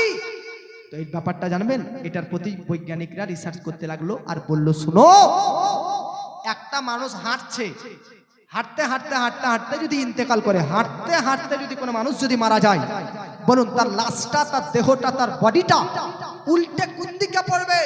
তো বৈজ্ঞানিক সায়েন্টিস্ট, মেডিকেল সায়েন্সরা উত্তর দিয়েছে, আনসার দিয়েছে, হাঁটতে হাঁটতে হাঁটা অবস্থায় যদি কেউ মারা যায় তো তার লাশটা না ডানে পড়বে না বামে পড়বে, বরং লাশটা উল্টে অলরেডি সামনে পড়ে যাবে। সুবহানাল্লাহ। সুবহানাল্লাহ সুবহানাল্লাহ। জগৎবাসী কে এমন নাই মুসলমান যে চায় না যে আমার ইন্তেকালটা মসজিদে হোক? সবাই চায় মসজিদে ইন্তেকাল হোক। সব মহিলা চায় যে আমাদের ইন্তেকাল নামাজের পার্টিতে হোক, কারণ মসজিদে ইন্তেকাল হলে পাক পবিত্র অবস্থায় হবে, পবিত্র জায়গাতে হবে, নামাজরত অবস্থায় হবে। এই জন্য বাবাজি, মসজিদে প্রবেশ করার সময়কালে যদি আপনি মারা যান তো ডান পা দিয়ে প্রবেশ করতে পারবেন। তো শুনেন, লাশটা উল্টে হাঁটতে হাঁটতে কোন দিকে পড়বে জানেন? ডান পা যেই দিকে থাকবে সেই দিকে লাশটা উল্টে পড়বে। মসজিদে প্রবেশ করার সময় ডান পা, তো তখনই যদি মারা যান তো লাশটা উল্টে পেছনে পড়বে না, উল্টে আপনার সামনে মসজিদের ভিতরে পড়ে যাবে। মসজিদ থেকে বার হওয়ার সময়, মসজিদ থেকে বার হওয়ার সময় বাম পা, মানে ভিতরে ডান পা আছে, তখনও যদি মারা যান তো উল্টে পেছন দিকে পড়বে। কেন? কারণ ডান পাটা পেছন দিকে আছে। বাথরুমে কেউ চায় না যে মরতে হোক, বাথরুমে কেউ চায় না যে মরণ হোক, তাই প্রবেশ করার সময় বাম পা, প্রবেশ করার সময় মারা গেলে লাশটা উল্টে বাইরে পড়বে। কেন? কারণ ডান পা বাইরে আছে। বাথরুম থেকে বার হওয়ার সময় ডান পা দিয়ে বার হতে হয়। কেন? মারা যাওয়ার সময় ডান পা যেদিকে থাকবে বডি উল্টে পড়বে, বাথরুমের বাইরে ডান পা উল্টে বাইরেই পড়ে যাবে। সুবহানাল্লাহ সুবহানাল্লাহ। বাহ বাহ। সেলিম মাস্টার সাহেব মাদ্রাসার ক্যাশিয়ার 2000 টাকা দান করেছেন। বলুন আলহামদুলিল্লাহ। আলহামদুলিল্লাহ। কবুল করুক। অনেক মা বোন, অনেক আব্বাজান ভাইজান আপনাদেরকে না চাইতেই দান করছেন গো, তো ভালো ব্যাপার। গতকালকে এক জায়গায় যাচ্ছিলাম দক্ষিণ দিনাজপুরে, ওখানেও না চাইতে এত দাম কি, ওখানে দান আরো উঠতেছে। ওরা বললো যে আমাদের এখানে হুজুর এই বছর জালসা যা করবো তার তো দান উঠে গেছে, সামনে বছরের জন্য অলরেডি টাকা হিসাবে 2 লাখ টাকা উঠে গেছে, গরু 8টা উঠেছে, এর মুখ তমুক। তো বেরাদার, আপনাদের গ্রামের শ্মশানে দেখুন দান করছেন, আলহামদুলিল্লাহ, দানকে কবুল করুক নাকি। ইব্রাহিম নবী, ইসমাইল নবী বাপ বেটা মিলে এই কাবা শরীফকে তৈরি করলেন। বলুন, কাবা শরীফকে তৈরি করার পর আল্লাহ পাক বলল, আল্লাহ কি করব? তো আল্লাহ পাক ইব্রাহিম নবীকে বলল দুটো কাজ করো। বাবাজি মিল্লাত ইসলামিয়া বিরাদার হাজরাতে ইব্রাহিম নবীকে বলল, ইব্রাহিম নবী কাবা তৈরি হয়ে গেছে, এবার দুটো কাজ করো। কি কি? 1 নম্বর কাজ কি? কোরআনের মধ্যে আল্লাহ পাক এটা উল্লেখ করেছেন কি, ওয়া আযিন ফিন্নাস, ওয়া আযিন ফিন্নাস, কি কি? এলান করো, অ্যানাউন্স করো যে তোমরা কাবা তওয়াফ করতে এসো। জোরে বলেন। আচ্ছা, এই মাইকের সাউন্ডটা কি কালিয়াচক পর্যন্ত পৌঁছবে? আপনাদের বাইরে যতজন মাইক আছে পৌঁছবে দাদা? পৌঁছবে? মাইক ছেড়ে দিলাম, এই আওয়াজটা পৌঁছবে? এই মেলার শেষ সীমানা পর্যন্ত পৌঁছবে মাইক, বিনা মাইকে কথা বললে? বিনা মাইকে কথা বললে যদি মাইকের শেষ এই মেলার শেষ সীমানা পর্যন্ত না পৌঁছে, ইব্রাহিম নবীকে আল্লাহ বলছে, ইব্রাহিম নবীকে আল্লাহ বলছে, ও ইব্রাহিম, কাবা তওয়াফ করার জন্য গোটা পৃথিবীবাসীকে ডাকো। ইব্রাহিম নবী বলছে, আল্লাহ আমার আওয়াজ কত দূর যাবে, গোটা পৃথিবী পর্যন্ত কি যাবে? আল্লাহ পাক বলতেছে, পৌঁছানোর দায়িত্ব আমার, বলার দায়িত্ব তোমার, তুমি শুধু বলে যাও, পৌঁছানোর দায়িত্ব আমি আল্লাহ পাকের। জোরে বলে সুবহানাল্লাহ। সুবহানাল্লাহ। বাবাজি, হযরতে ইব্রাহিম নবী বেরাদার নে মিল্লাত ইসলামিয়া, মক্কা থেকে বেরাদার একটু দূরে গেলেন একটা পাহাড়, পাহাড়টির নাম কি? আবু কুবাইস। এই পাহাড়টির ওপরে চাপার পর বেরাদার ডাক দিতেছেন, তুফু, অর্থাৎ কাবা তওয়াফ করতে এসো। এবার জানেন বেরাদার, এবার আমরা দেখবো আওয়াজটা কত দূর পৌঁছলো। ওগো বাবাজি, মক্কার পাহাড়ে কাবা তওয়াফ করতে আসো, এই ডাকটা তখন পৃথিবীর প্রত্যেকটি অলিতে গলিতে মানুষের কর্ণকুহর পর্যন্ত পৌঁছে গেল।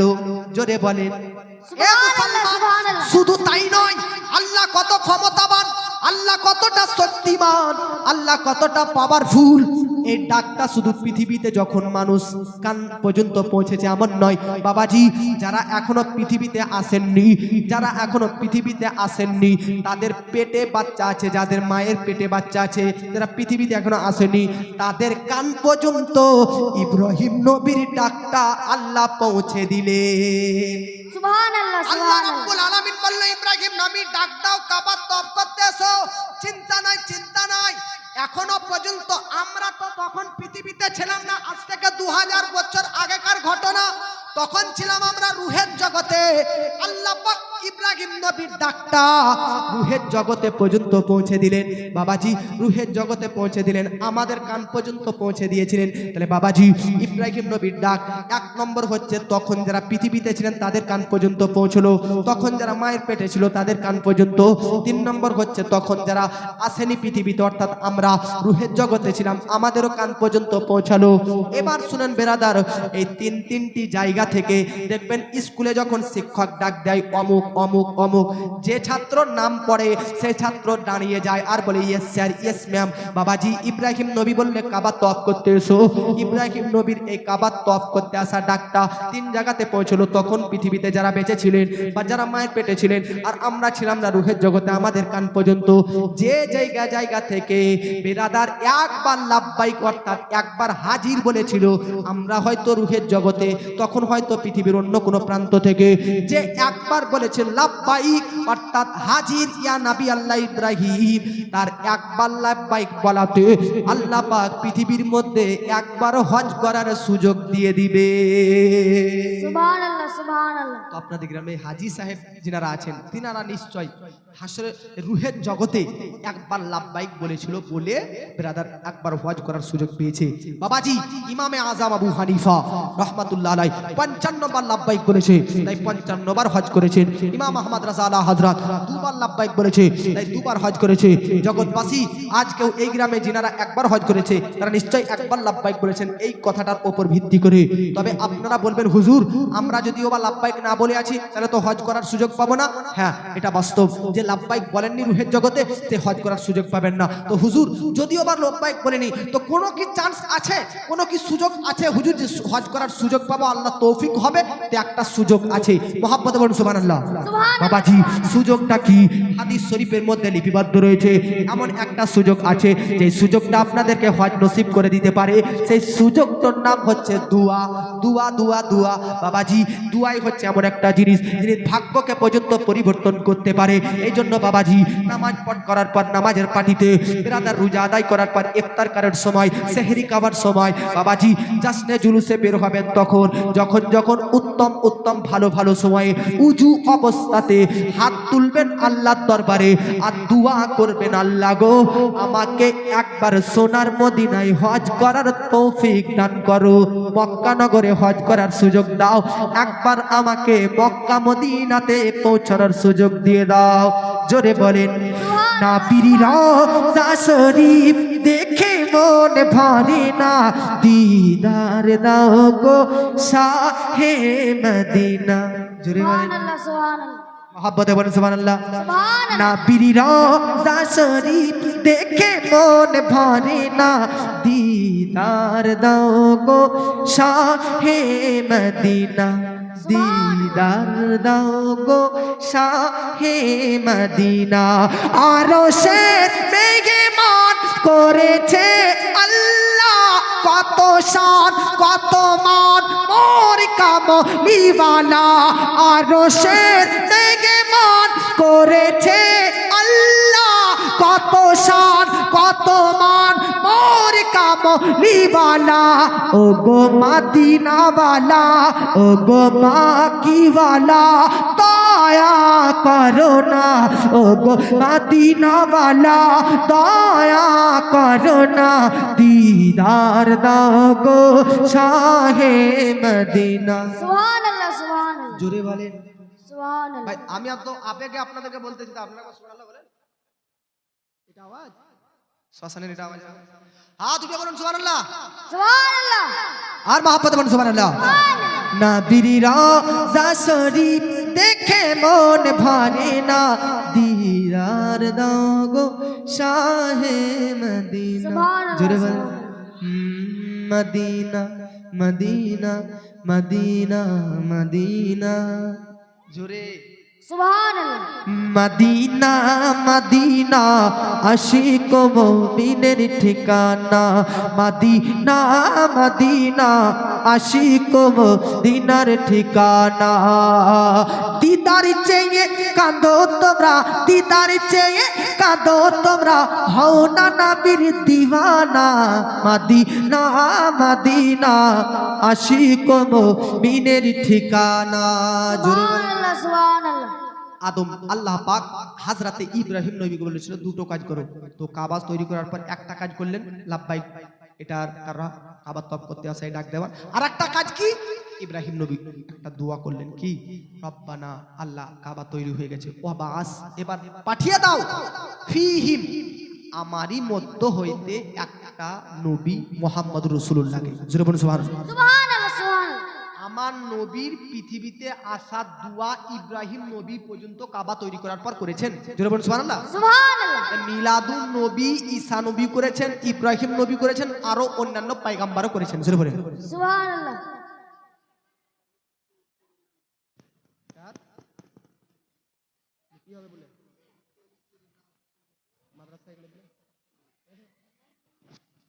মাওলা আলী শেরে খোদা, ইনার বলতেছে দ্বিতীয় স্ত্রীর নাম কি? আচ্ছা, দ্বিতীয় স্ত্রীর নাম শুধু বলে, হ্যাঁ তৃতীয় বলেন নাকি? কটা কি বললে, দ্বিতীয় না তৃতীয়? হ্যাঁ দ্বিতীয়টাই বলবো আমি, তৃতীয় বলবো না। শুনেন, তাহলে যখন আপনি বললেন এখানে কথাটা অফ করেন, আমি যেটা বললাম এবার আমি আবার ধরবো, আপনারা ওয়াজ ছেড়ে দেবো না, চলবে একটু? চলো শুনেন এবার আপনারা বলেন তো, আমার নবীর চাচা বাবা কটা? একদম পুরো শুনে নেন, একটা প্রশ্ন তো সব কটা। আমার নবীর মতভেদ আছে ভাই, কেউ বলেছে 9টা, কেউ বলেছে 8টা, কেউ বলেছে 10টা, কেউ বলেছে 11টা, কেউ বলেছে 12টা। প্রসিদ্ধ একটা মত, আমার নবীজির তিনার আব্বা ছাড়া চাচা হচ্ছে 12টা, মানে আব্বাকে ধরে 13টা, মানে তিনার দাদার 13টা ছেলে। কটা জোরে বলুন? নবীর চাচা কটা? 12। বাপকে ধরলে চাচা বাপ হয়, বাপকে ধরে 13টা, কিন্তু বাপ বাদ দিয়ে কটা চাচা? নাম বলে দেবো কি? নাম বলবো না, বলে না বললে। হ্যাঁ শুনেন, আপনারা গুনিয়ে আমি নাম বলতেছি, ভুল করবেন না ভাই, নাহলে মাথায় খুঁজে পাবো না জি কইরে। যদিও বা আমি 12টা বলে দিয়েছি, আর আপনারা যদি বলেন হুজুর 11টা হলে তাহলে আর একটাকে খুঁজে পাবো। এই জন্য নবীজির চাচা হচ্ছে 12টি। আব শুনেন, 1 নম্বর হারিস, 2 নম্বর আবু তালিব, 3 নম্বর জুবাইর, 4 নম্বর আব্বাস, 5 নম্বর হামজা, 6 নম্বর আবু লাহাব, 7 নম্বর গাইদাক, 8 নম্বর মুকাউবিম, 9 নম্বর কুসুম, 10 নম্বর জিরার, 11 নম্বর আব্দুল কাবা, 12 নম্বর ভুলে গেলাম নাকি হাজাল। কটা হলো বলেন? হয়ে গেল? আব আপনারা বলবেন হুজুর নাবিজির 12টা চাচার মধ্যে আর বাপকে ধরে 13টা, কজন মুসলমান হয়েছিল? হ্যাঁ 3 জন। কজন জোরে বলুন? আব্বাকে ধরে একটা, আর চাচাদের 12টা চাচার মধ্যে দুটার নাম কি? একটা ওই আব্বাস, হযরতে আব্বাস, আর আরেকটা হচ্ছে হযরতে হামজা। এই দুটো আর আব্বা, নাবিজির চাচা বাবার মধ্যে 3 জন ঈমান এনেছিলেন, বাকি 10 জন ঈমান আনেননি। তাহলে চাচা বাবা ক্লিয়ার হলো? আব্বাস। নাবিজির স্ত্রী কয়জন? এবার শুনেন, নবীজির স্ত্রীর ব্যাপারে বহুত মতভেদ। আপনাদেরকে মনে রাখতে হবে, কিছু স্ত্রী আছে নবী যাকে নবী বিবাহ করেছেন আর তাদের নিকটবর্তী গিয়েছেন। এই নিকটবর্তী মানে বুঝতে পারছেন তো? নিকটবর্তী মানে বুঝলেন? সবকিছু বলা যাবে না। নবীর কিছু স্ত্রী আছে বিয়ে করার পর তিনাদের সংস্পর্শ অবলম্বন করেছেন, আর কিছু স্ত্রী ছিল যাদেরকে বিবাহ করেছিল কিন্তু সংস্পর্শতে যায়নি, নিকটবর্তী যায়নি, কাছে যায়নি। আর নবীর কিছু বাঁধি ছিল, বাঁধি দাসী। এবার আসুন শুনেন, নবীজি যাদের কাছে বিবাহ করার পর গিয়েছিলেন তারা কারা কারা শুনেন, আর আপনারা একটু গুনিয়েন। হযরতে খাদিজা, কটা হলো বলেন? হযরতে খাদিজা, হযরতে সৌদা, হযরতে আয়েশা সিদ্দিকা, হযরতে হাফসা, হযরতে উম্মে সালমা, হযরতে উম্মে হাবিবা, হযরতে জাইনাব বিনতে হাজাস, হযরতে জাইনাব বিনতে খুজাইমা। দুটো জাইনাব, তার জন্য বাপদের নাম করে দিলাম, জাইনাব বিনতে হাজাস, জাইনাব বিনতে খুজাইমা। হযরতে মাইমুনা, হযরতে জাভেরিয়া, হযরতে সুফিয়া। বলেন কটা হলো? কটা হলো তো? বাস। আবার শুনুন, বাঁধি দিনে দেখেন এবার বাঁধি। এবার এক নম্বর হযরতে মারিয়া, হযরতে নাফিসা, হযরতে রায়হানা, আর হযরতে সাহিবা। কটা হলো? 11 আর 4 কটা? হ্যাঁ 14। আর 20টি, এই 14টি স্ত্রীর, 14টির মধ্যে 11টাই স্ত্রী নবীর বিবাহিতা আর কাছেও গিয়েছিলেন, আর 4টা তো বাঁধি। আর আরো এক্সট্রা 20টি নবীর স্ত্রী আছেন যাদেরকে শুধু বিবাহ করেছিলেন, তাদের নিকটবর্তী নবী যান নি। ওই 20টির নাম কিতাবের মধ্যে আমার জানা মতো উল্লেখ নেই, কেউ যদি থাকে তো পরে তখন ইনশাআল্লাহ বলে দেবো। তাহলে নবীর এই 20টি বিবাহিত স্ত্রী যাদের কাছে নবী যাননি, তবে বিয়ে করেছিলেন, আর যাদেরকে বিবাহ প্লাস কাছে গিয়েছিলেন তারা 11টা। 20 আর 11 কত হলো? 31। আর 4টি বাঁধি, কটা হলো? 35টি। জোরে বলুন সুবহানাল্লাহ। আবার শুনুন, নবীর ছেলে মেয়ে কটা? নবীর ছেলে মেয়ে কটা? নবীর ছেলে মেয়ে হচ্ছে 7টা। জোরে বলুন কটা? 3টি ছেলে 4টি মেয়ে। আবার আপনি বলবেন যে হুজুর 11টা স্ত্রী ছিলেন যাদের কাছেও নবী গিয়েছেন, সংস্পর্শ করেছেন, তো প্রত্যেকটা স্ত্রী, 11টা স্ত্রী পেট থেকে যদি একটা করে ছেলে হতো তো 11টা হতো কি হতো না নাকি? 60টা ছেলে মানে কিছু নবীর স্ত্রী ছিলেন যেগুলো বাচ্চা জন্ম দেয়নি। নবীর 11টা স্ত্রীর মধ্যে 1টি স্ত্রী বাচ্চা জন্ম দিয়েছিলেন, আর 4টি বাঁধির মধ্যে একটা বাঁধি বাচ্চা জন্ম দিয়েছিলেন। টোটাল নবীর 2টো স্ত্রী বাচ্চা জন্ম দিয়েছিলেন। একটার নাম খাদিজা, খাদিজার পেট থেকেই হয়েছে একাই 6টা, আর মারিয়া আর একটা তার পেট থেকে হয়েছে একাই 1টা। বলেন কটা হলো এবার? জোরে বলেন। নবীর 2টো স্ত্রীর পেট থেকে বাচ্চা এসেছেন। খাদিজার পেট থেকে এসেছেন মা খাদিজাতুল কুবরা। মা খাদিজার পেট থেকে এসেছেন 4টা বিটি নবীর আর 2টো ছেলে। আগে বিটিদের নাম শুনবেন না বেটাদের? হ্যাঁ আগে বিটি হবে। হ্যাঁ শুনেন, 1 নম্বর হযরতে মা ফাতেমা, 2 নম্বর হযরতে জাইনাব, 3 নম্বর হযরতে উম্মে কুলসুম, 4 নম্বর হযরতে রুকাইয়া। মা খাদিজার পেট থেকে, মানে নবীর 4টা বিটি। আরো মা খাদিজার পেট থেকে 2টো ছেলে, একটা আব্দুল্লাহ, একটা হচ্ছে কাসেম। 6টা মা খাদিজার পেট থেকে। নবীর একটা বাঁধি মারিয়া কিবতিয়া, এর পেট থেকে একটা ছেলে, তার নাম হচ্ছে ইব্রাহিম। জোরে বলুন সুবহানাল্লাহ। এবার বলুন নবীর পুতা পতিন কটা? জানবেন কি জানেন না? নাতি নাতনি কটা? হুজুর আপনার পুতা পতিন আছে?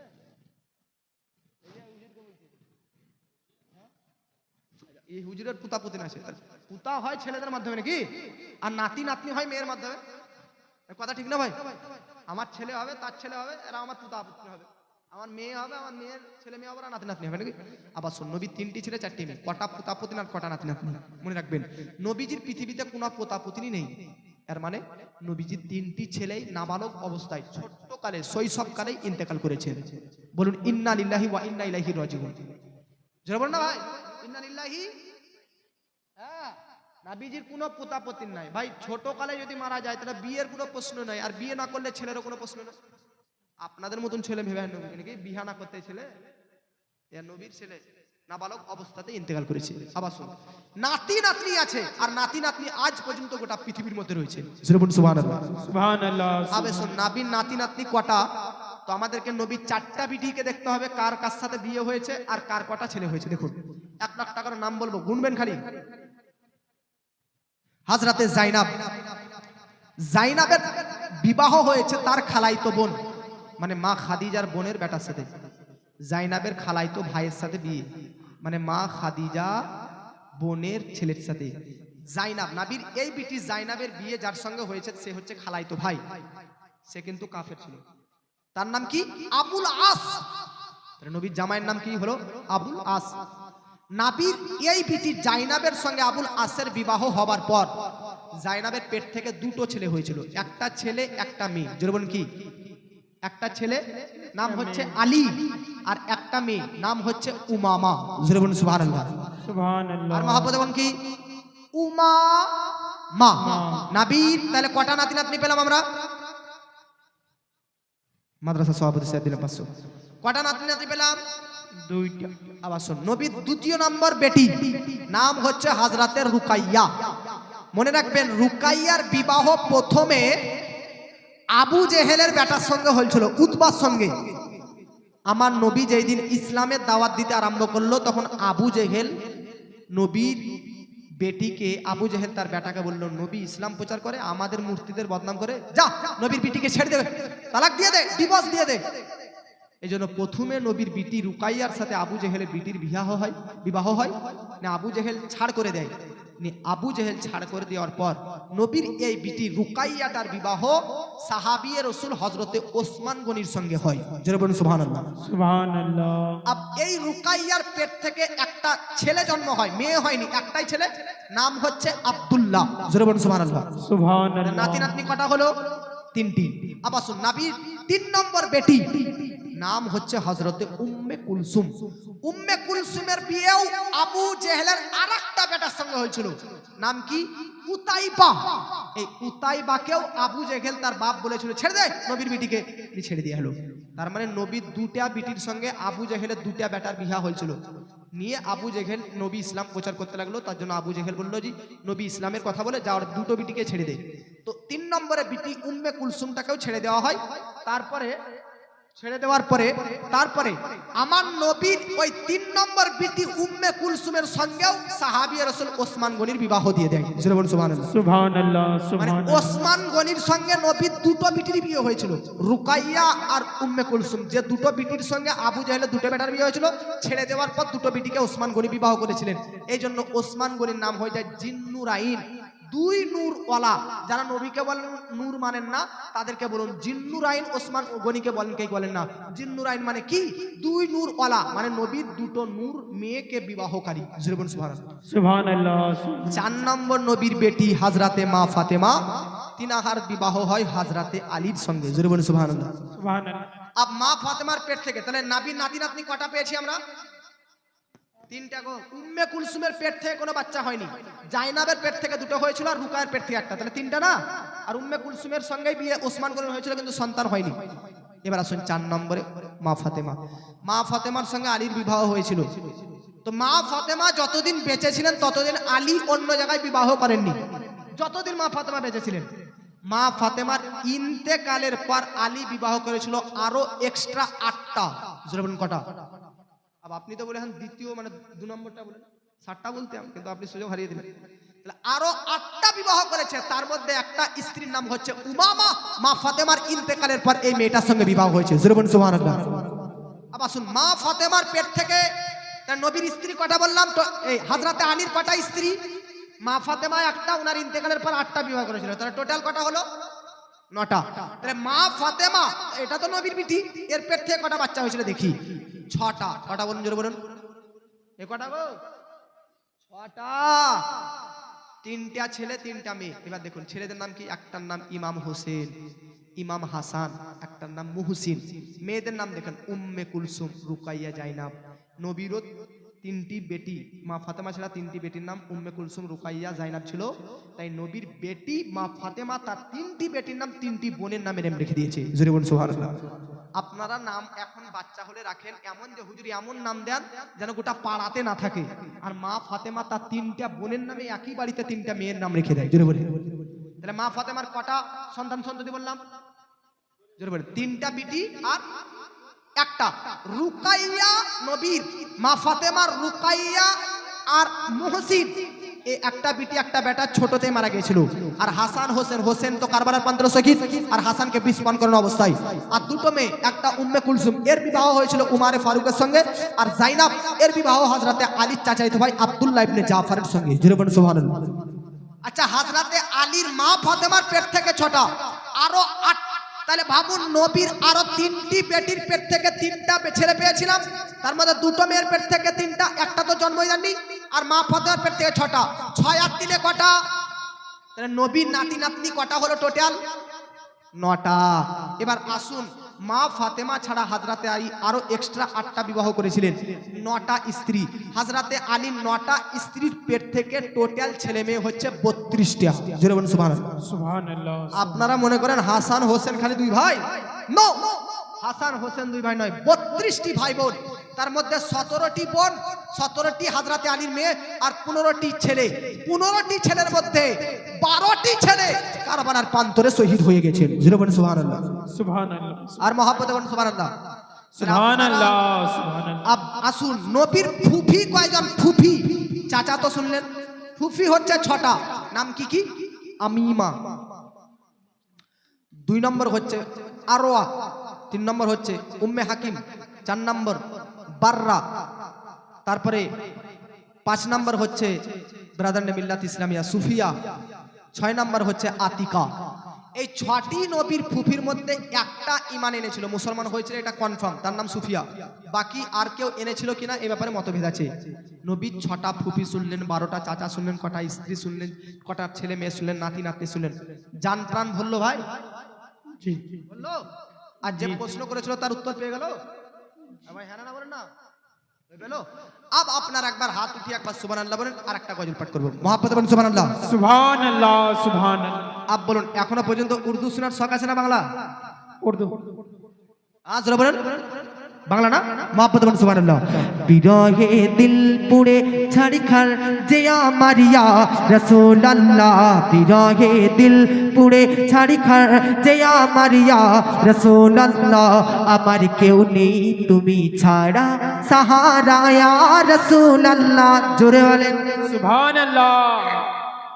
বিরহে দিল পুড়ে ছাড়িখার যে আমার ইয়া রাসূলুল্লাহ, বিরহে দিল পুড়ে ছাড়িখার যে আমার ইয়া রাসূলুল্লাহ, আমার কেউ নেই তুমি ছাড়া সাহারা ইয়া রাসূলুল্লাহ। শুধু একবার দেখিতে চাই জীবনে আর যে চাওয়া নাই, শুধু একবার দেখিতে চাই জীবনে আর যে চাওয়া নাই, তুমি এওয়া সহায় দেরি সহায় গোয়া রাসূলুল্লাহ, তুমি এওয়া সহায় দেরি সহায় গোয়া রাসূলুল্লাহ, আমার কেউ নেই তুমি ছাড়া সাহারা ইয়া রাসূলুল্লাহ, আমার কেউ নেই তুমি ছাড়া সাহারা ইয়া রাসূলুল্লাহ। জোরে বলেন সুবহানাল্লাহ। সুবহানাল্লাহ। মহব্বতে বলেন সুবহানাল্লাহ। ভাই। আর একটু চালাবো না, শেষ করবো? চালাবো, হাত উঠিয়ে বলুন সুবহানাল্লাহ। বিরহে দিল পুড়ে ছাড়িখার যে আমার ইয়া রাসূলুল্লাহ, বিরহে দিল পুড়ে ছাড়িখার যে আমার ইয়া রাসূলুল্লাহ, আমার কেউ নেই তুমি ছাড়া সাহারা ইয়া রাসূলুল্লাহ। হাসরের ওই কঠিন দিনে বিপদের মহাক্ষণে, হাসরের ওই কঠিন দিনে ভয়েরই ওই মহাক্ষণে, আমাকে লুকিয়ে নিও, আমাদের লুকিয়ে নিও তোমারই চাদরের তলে, আমাদের লুকিয়ে নিও তামানে ইয়া রাসূলুল্লাহ, আমার কেউ নেই তুমি ছাড়া সাহারা ইয়া রাসূলুল্লাহ, আমার কেউ নেই তুমি ছাড়া সাহারা ইয়া রাসূলুল্লাহ। আল্লাহুম্মা সাল্লি আলা সাইয়্যিদিনা মাওলানা মুহাম্মদ ওয়া আলা আলি সাইয়্যিদিনা মুহাম্মদ ওয়া আলা আলি সাইয়্যিদিনা মাওলানা ব্রাদার, আমি যেখানে কথাই ছিলাম, আমার নবীর পূর্বে মিলাদুন নবী পালিত হয়েছে কি হয়নি? আপনারা মিলাদুন নবীর ব্যাপারটা বুঝলেনই না ভালো করে, আর ফতোয়া দিয়ে দিলেন মিলাদুন নবী করা হচ্ছে শিরিক। এখন যদি আপনাদেরকে জিজ্ঞাসা করা হয় মিলাদুন নবী তো শিরিক বললেন, শিরিকের সংজ্ঞা কি, শিরিকের ডেফিনেশন কি, শিরিক কাকে বলে, তো আপনি বলবেন জি হুজুর জানি না গো। তো শুনেন, শিরিক বলা হয় আল্লাহ ছাড়া কাউকে ওয়াজিবুল ওয়াজুদ মনে করা, অথবা আল্লাহর সমতুল্য বা আল্লাহর সমকক্ষ কাউকে ভাবা, অথবা আল্লাহর মতন কাউকে ইবাদতের যোগ্য মনে করা, এর নাম হচ্ছে শিরিক। আল্লাহর জন্ম আছে, नहीं আল্লাহর মৃত্যু আছে, नहीं হ্যাঁ? আয়াতুল কুরসি পাঠ করেন তা জানেন, লা ইয়ামুতু, আল্লাহর কোনো মৃত্যু জোরে বলেন নেই, সিনাতু ওয়ালা নাউমুন লাহু মা ফিস সামাত, আল্লাহর কোনো ঘুম নেই, আল্লাহর কোনো জন্ম নেই, আল্লাহ আজাল আবাদ থেকে আছে, আজাল পর্যন্ত থাকবে, আল্লাহ সর্বদা থেকে আছে, সর্বদার জন্য থাকবে। আল্লাহর জন্য কেউ যদি জন্ম মানে তো সে কাফির হয়ে যাবে। আল্লাহর জন্য যে কেউ যদি বলে যে আল্লাহ ঘুমিয়ে গেছে তো সে ঈমান হারিয়ে ফেলবে। আল্লাহর জন্য কেউ যদি মৃত্যু মানে যে আল্লাহর মৃত্যু হবে তো তার ঈমান হারিয়ে যাবে। আল্লাহর জন্ম হয় না, আল্লাহ জন্ম থেকে পবিত্র। আমরা সূরা ইখলাসে পাঠ করিনি, লাম ইয়ালিদ ওয়া লাম ইউলাদ, আল্লাহ না কাউকে জন্ম দিয়েছে না আল্লাহ কারো হইতে জন্ম নিয়েছে, তাহলে জন্ম থেকে পবিত্র, জন্ম আল্লাহর নাই। আর মিলাদুন নবী মানে কি? মিলাদ, মিলাদ শব্দের অর্থ হচ্ছে জন্ম, মিলাদ ইসমে জার, মাউলিদ বা মাউলিদ থেকে এসেছে, বিলাদাত এই অর্থ হচ্ছে যে জন্ম। মিলাদুন নবী, নবী রাসূলুল্লাহ, তো রাসূলুল্লাহর জন্ম, আমরা নবীর জন্ম দিবস পালন করি, জন্ম মানি। আমরা ভাবি না বা বলি না যে নবী জন্ম নাই, নবী আকাশ থেকে পড়েছে, না, বলুন আমরা ভাবি নবীর জন্ম হয়েছে 12ই রবিউল আউয়াল 20 এপ্রিল, আজকে 570 মতান্তর 71 খ্রিস্টাব্দে দুনিয়াতে এসেছেন জগৎবাসী। আল্লাহর জন্ম নাই, আল্লাহ জন্ম থেকে পাক, জন্ম থেকে পবিত্র, আর আমরা বলি নবীর জন্ম আছে। তাহলে বলো নবীর জন্ম আছে, আল্লাহর জন্ম নাই, দুটো কথা কি এক হলো? যেটা বলেন দুটো কথা কি সমান হলো? না, শিরিক তো এর নাম যে দুটো কথা এক হওয়া দরকার, এক যদি না হয় বিপরীত হয় তাহলে ওকে শিরিক বলে না। তাই মিলাদুন নবী যারা পালন করে মূলত তারা শিরিক থেকে বঞ্চিত থাকে, আর শিরিক না করার মানুষদেরকে শিক্ষা দিতে থাকে। যেটা বলেন सुभान अल्लाह सुभान अल्लाह। মিলাদুন নবীর আসল উদ্দেশ্যই বুঝলেন না। মিলাদুন নবী আজ আপনারা বলতেছেন, যদি বলেন তো বাবাজি এই ধরাতলে কিছু সংখ্যক মানুষ যে মিলাদুন নবী বন্ধ করুন, মিলাদুন নবী বন্ধ করুন, জুলুস বন্ধ করুন, তাকবীর বন্ধ করুন, ঝান্ডা বন্ধ করুন, লাইটিং বন্ধ করুন, ঘর সাজানো বন্ধ করুন, জালসা জুলুস করা বন্ধ করুন, এদের বলাতে কি বন্ধ হয়ে যাবে? নবীর চর্চা চলছে, চলবে। কথা ঠিক না বল? কারণ নবীর চর্চা, নবীর জিকির আল্লাহ উঁচু করেছে, কোরআনের মধ্যে আছে ওয়ারফা'না লাকা যিকরাক, আল্লাহ বলতেছে নবী আপনার স্মরণকে আমি আল্লাহ উঁচু করেছি, আপনার চর্চা আমি আল্লাহ উঁচু করেছি। পৃথিবীবাসীর মধ্যে কে এমন মায়ের লাল আছে যে নবীর চর্চা বন্ধ করবে, নবীর জিকির বন্ধ করবে? আরে বোকা, শুনেন, হযরতে জিবরিল আমিন কে আল্লাহ পাক বলতেছে, ও জিবরিল আতাদরি কাইফা রাফাতু যিকরাক, জিবরিল তুমি জানো আমার নবীজির চর্চাকে কতটা উঁচু করেছি? তো জিবরিল বলতেছে আল্লাহু আলামু, আল্লাহ সব চাইতে তুমি বেশি জানো, তুমি নবীর চর্চা কতটা উঁচু করেছো? তো আল্লাহ পাক বলতেছে ইজা যুকিরতু যুকিরতা মাই, এতটা উঁচু করেছি যে যেখানে আমি আল্লাহর চর্চা হবে তার পাশাপাশি অবশ্যই নবীরও চর্চা হতে থাকবে। আল্লাহর চর্চা কোথায় কোথায় হয়? পাগলা 27 নম্বর পারা, সূরার নাম সূরা জুমা, সূরার নাম সূরা হাসর, সূরার নাম সূরা তাগাবুন, সূরার নাম সূরা সাফ, এই চারটি সূরার প্রথম আয়াত পড়ুন। আল্লাহ বলতেছে সাব্বাহা লিল্লাহি মা ফিস সামাওয়াতি ওয়াল আরদ, 7 আসমান 7 জমিনের প্রত্যেকটি অঙ্গ প্রত্যঙ্গ কীট পতঙ্গ সবকিছু আল্লাহ জিকির করতে থাকে। আর হাদিস থেকে প্রমাণ পেলেন যেখানে আল্লাহর চর্চা জিকির হবে, নবীরও হবে। তো যেমনটি ভাবে 7 আসমানের মধ্যে ও 7 জমিনের মধ্যে আল্লাহ আল্লাহ জিকির হচ্ছে তার পাশাপাশি নাবিরও জিকির হবে। এই জন্য আজকে 206টা দেশ গোটা পৃথিবীতে আছে, তার মধ্যে 57টা দেশে 57টা কান্ট্রিতে মুসলমান বাস করতে থাকে। তোমরা যতই বলো নবীর চর্চা বন্ধ করো, মিলাদ বন্ধ করো, জুলুস বন্ধ করো, ঝান্ডা বন্ধ করো, হবে না, হবে না, হবে না। নবীর চর্চা তো আল্লাহ করেছে উঁচু, নবীর চর্চা সাত আসমান ও জমিনে হতেছে, কখনোই মিটবে না, কখনোই মিটবে না। আলা হযরত বলতেছে মিট जाएंगे, मिटते हैं, मिट जाएंगे, आधा तेरा ना मिटेगा, ना मिटेगा कभी चर्चा तेरा।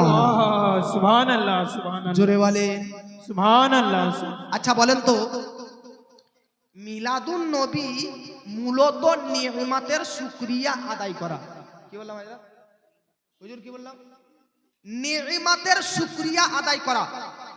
আচ্ছা বলেন তো, আল্লাহর পক্ষ থেকে আপনারা নিয়ামত এর বাংলা মানে অনুগ্রহ, আর আরো সহজ বাংলা বলা হয় উপকার।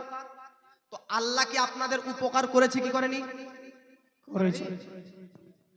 জোরে বলেন। আল্লাহ আপনাদেরকে নিয়ামত দিয়েছে কি দেয়নি? দিয়েছে। আল্লাহ আমাদের ওপর অনুগ্রহ করেছে কি করেনি? আল্লাহ 30 নম্বর পারার মধ্যে বলেছে আসমান হচ্ছে আল্লাহর নিয়ামত। বলুন কত বড় আল্লাহর উপকার, আল্লাহ আমাদেরকে আসমান দিয়েছে। জমিন আল্লাহর নিয়ামত, কত বড় উপকার করেছো। জমিন না থাকলে থাকতাম কোথায়, মাটি না থাকলে থাকতাম কোথায়? আল্লাহর পক্ষ থেকে আসা এটা বিশাল বড় একটা নিয়ামত। বলুন আকাশ থেকে বৃষ্টি বর্ষণ হয়, বৃষ্টির পানিটা আল্লাহ নিয়ামত কি নিয়ামত নাই? অবশ্যই আল্লাহ নিয়ামত, আল্লাহ দিয়েছে আমাদেরকে। ভাবুন মুসলমান, আল্লাহ আমাদের জন্য ফল ফুল ফসল আজকে ইত্যাদি ধান গম জব ইত্যাদি সবকিছু দিয়েছে, সব আল্লাহ নিয়ামত। না দিয়ে খেতাম কি? এগুলো আল্লাহর নিয়ামত। আল্লাহ বলেন তো, আজ আপনাকে আল্লাহ চোখ দিয়েছে বলে দেখতে পাচ্ছেন, কত বড় নিয়ামত। চোখ দৃষ্টি শক্তি বহুত বড় আল্লাহর নিয়ামত। আল্লাহর এটা নিয়ামত কি নিয়ামত না? জোরে বলেন নিয়ামত কি নিয়ামত না? অনুগ্রহ কি অনুগ্রহ না? এটা উপকার কি উপকার না? অবশ্যই বাবাজি। হাত আল্লাহ নিয়ামত, চোখ আল্লাহ নিয়ামত, ব্রাদার কান আল্লাহ নিয়ামত, পা দুটো আল্লাহ নিয়ামত, আল্লাহর নিয়ামত। চতুর্দিকে তাকাবেন, সব দিক দিয়ে আল্লাহর নিয়ামত দেখতে পাবেন, আল্লাহর অনুগ্রহ দেখতে পাবেন, আল্লাহর দয়া দেখতে পাবেন, আল্লাহর উপকার দেখতে পাবেন। আল্লাহ কোরআনের মধ্যে বলেছে ইন তাউদ্দু নি'মাতাল্লাহি লা তুহসুহা। আল্লাহর নিয়ামতের যদি তোমরা কাউন্টিং করতে চাও, গণনা করতে চাও, তো গণনা করতে পারবে না, কাউন্টিং করতে পারবেন না। হাজার হাজার কোটি কোটি নিয়ামত আল্লাহ পাক মানববাসীদেরকে দান করে দিয়েছে। सुभान হাত अल्लाह, নিয়ামত, পা নিয়ামত, চোখ নিয়ামত, আসমান নিয়ামত, জমিন নিয়ামত, সবকিছু নিয়ামত। ওগো আল্লাহ সব তো নিয়ামত, কিন্তু সবচাইতে বড় নিয়ামত কি? সবচাইতে বড় উপকার তোমার কি? সবচাইতে বড় অনুগ্রহ কি? তো সবচাইতে বড় নিয়ামত, সবচাইতে বড় উপকার হচ্ছে আমার আপনার নবীজি সাল্লাল্লাহু আলাইহি ওয়াসাল্লাম। জোরে বলেন আমার নবীজি আল্লাহর পক্ষ থেকে সবচেয়ে বড় নিয়ামত। এবার আরেকটা কথা শুনুন, আল্লাহর পক্ষ থেকে কোনো উপকার পেলে, নিয়ামত পেলে কি করা উচিত আমাদেরকে বলেন তো? কি করা? শুকরিয়া আদায় করা উচিত কিনা? जी আপনার বিটির বিবাহ হয় না, 5 লাখ টাকা একজন দান করলো, তো 5 লাখ টাকা দাতাকে আপনাকে শুকরিয়া আদায় করা উচিত কিনা? এই জন্য বলেন করা উচিত কিনা? আপনাকে শুকরিয়া, তার শুকরিয়া আদায় করা উচিত কিনা? তাহলে আল্লাহ আমাদেরকে এতটা নিয়ামত দিচ্ছে, ধন সম্পদ টাকা, আল্লাহর শুকরিয়া আদায় করা উচিত কিনা? জোরে বলেন। আল্লাহ কোরআনের মধ্যে বলেছে লা ইন শাকারতুম লা আযীদান্নাকুম। তোমরা যদি আমার নিয়ামতের শুকরিয়া আদায় করো তো আমি সেই নিয়ামতকে আরো বাড়িয়ে দিব। জোরে বলুন সুবহানাল্লাহ। सुभान এই জন্য अल्लाह, আপনারা 3 বেলা খেতে পাচ্ছেন, যেটুকুই খাচ্ছেন মা আব্বা সেটুকু খাবারের প্রতি শুকরিয়া আদায় করুন, আল্লাহ পাক আপনাদের খাবারকে আরো বাড়িয়ে দিবেন। কাল আপনারা সাদা ভাত খাচ্ছিলেন, শুকরিয়া আদায় করেছেন, তো আল্লাহ পরবর্তীতে আপনাকে ফ্রাইড রাইস খাওয়াবে, বিরিয়ানি খাওয়াবে। আজ আপনি সাইকেল পেয়েছেন, তো এটাতেই শুকরিয়া আদায় করুন, আল্লাহ পাক কাল আপনাকে মোটরসাইকেল ক্রয় করার তৌফিক দিয়ে দিবে। আজ আপনি মোটরসাইকেল আছে, শুকরিয়া আদায় করুন। ব্রাদার হিংসা করবেন না, ব্রাদার নিরাশ হবেন না, আল্লাহ পাক আপনাকে 4 চাকাতে পরিণত করবে। আজকে একতলা বাড়ি আছে, শুকরিয়া আদায় করুন আল্লাহর। আল্লাহর প্রশংসা করুন, দুতলা বাড়ি হবে, একটা বিল্ডিং আছে, শুকরিয়া আদায় করুন, দুটো বিল্ডিং হবে। আল্লাহ না শুকরি কখনো করবেন না। আমরা ইতিহাস পড়েছি, কুরআন পড়েছি, বনি ইসরাইল গোত্রের মধ্যে আল্লাহ বনি ইসরাইল গোত্রকে হাজার হাজার নিয়ামত দিয়েছে, তারা না শুকরি করেছে, তার জন্য আল্লাহ পাক তাদেরকে নানান ধরনের গজব ও আযাব দিয়েছে। বলুন তো ব্রাদার, মুসা নবীর যুগে সবচাইতে বড় জালিম বাদশাকে, তার নাম হচ্ছে ফেরাউন, ওয়ালিদ ইবনে মুসাব। ফেরাউন এত বড় বাদশা, কি নরেন্দ্র মোদী, দামোদর মোদী আমাদের প্রতি জুলুম করে। আরে ফেরাউনের মতন কে কেউ জালিম আছে? এত অত্যাচার করত। আল্লাহ পাক ওই যুগের সকল বনি ইসরাইল গোত্রবাসীকে ফেরাউনের জুলুম থেকে তাদেরকে বাঁচিয়েছিল, মানে ফেরাউনকে মেরে দিয়েছিল পানিতে ডুবিয়ে। বলুন, ওদেরকে আল্লাহর শুকরিয়া আদায় করা উচিত ছিল কি ছিল না?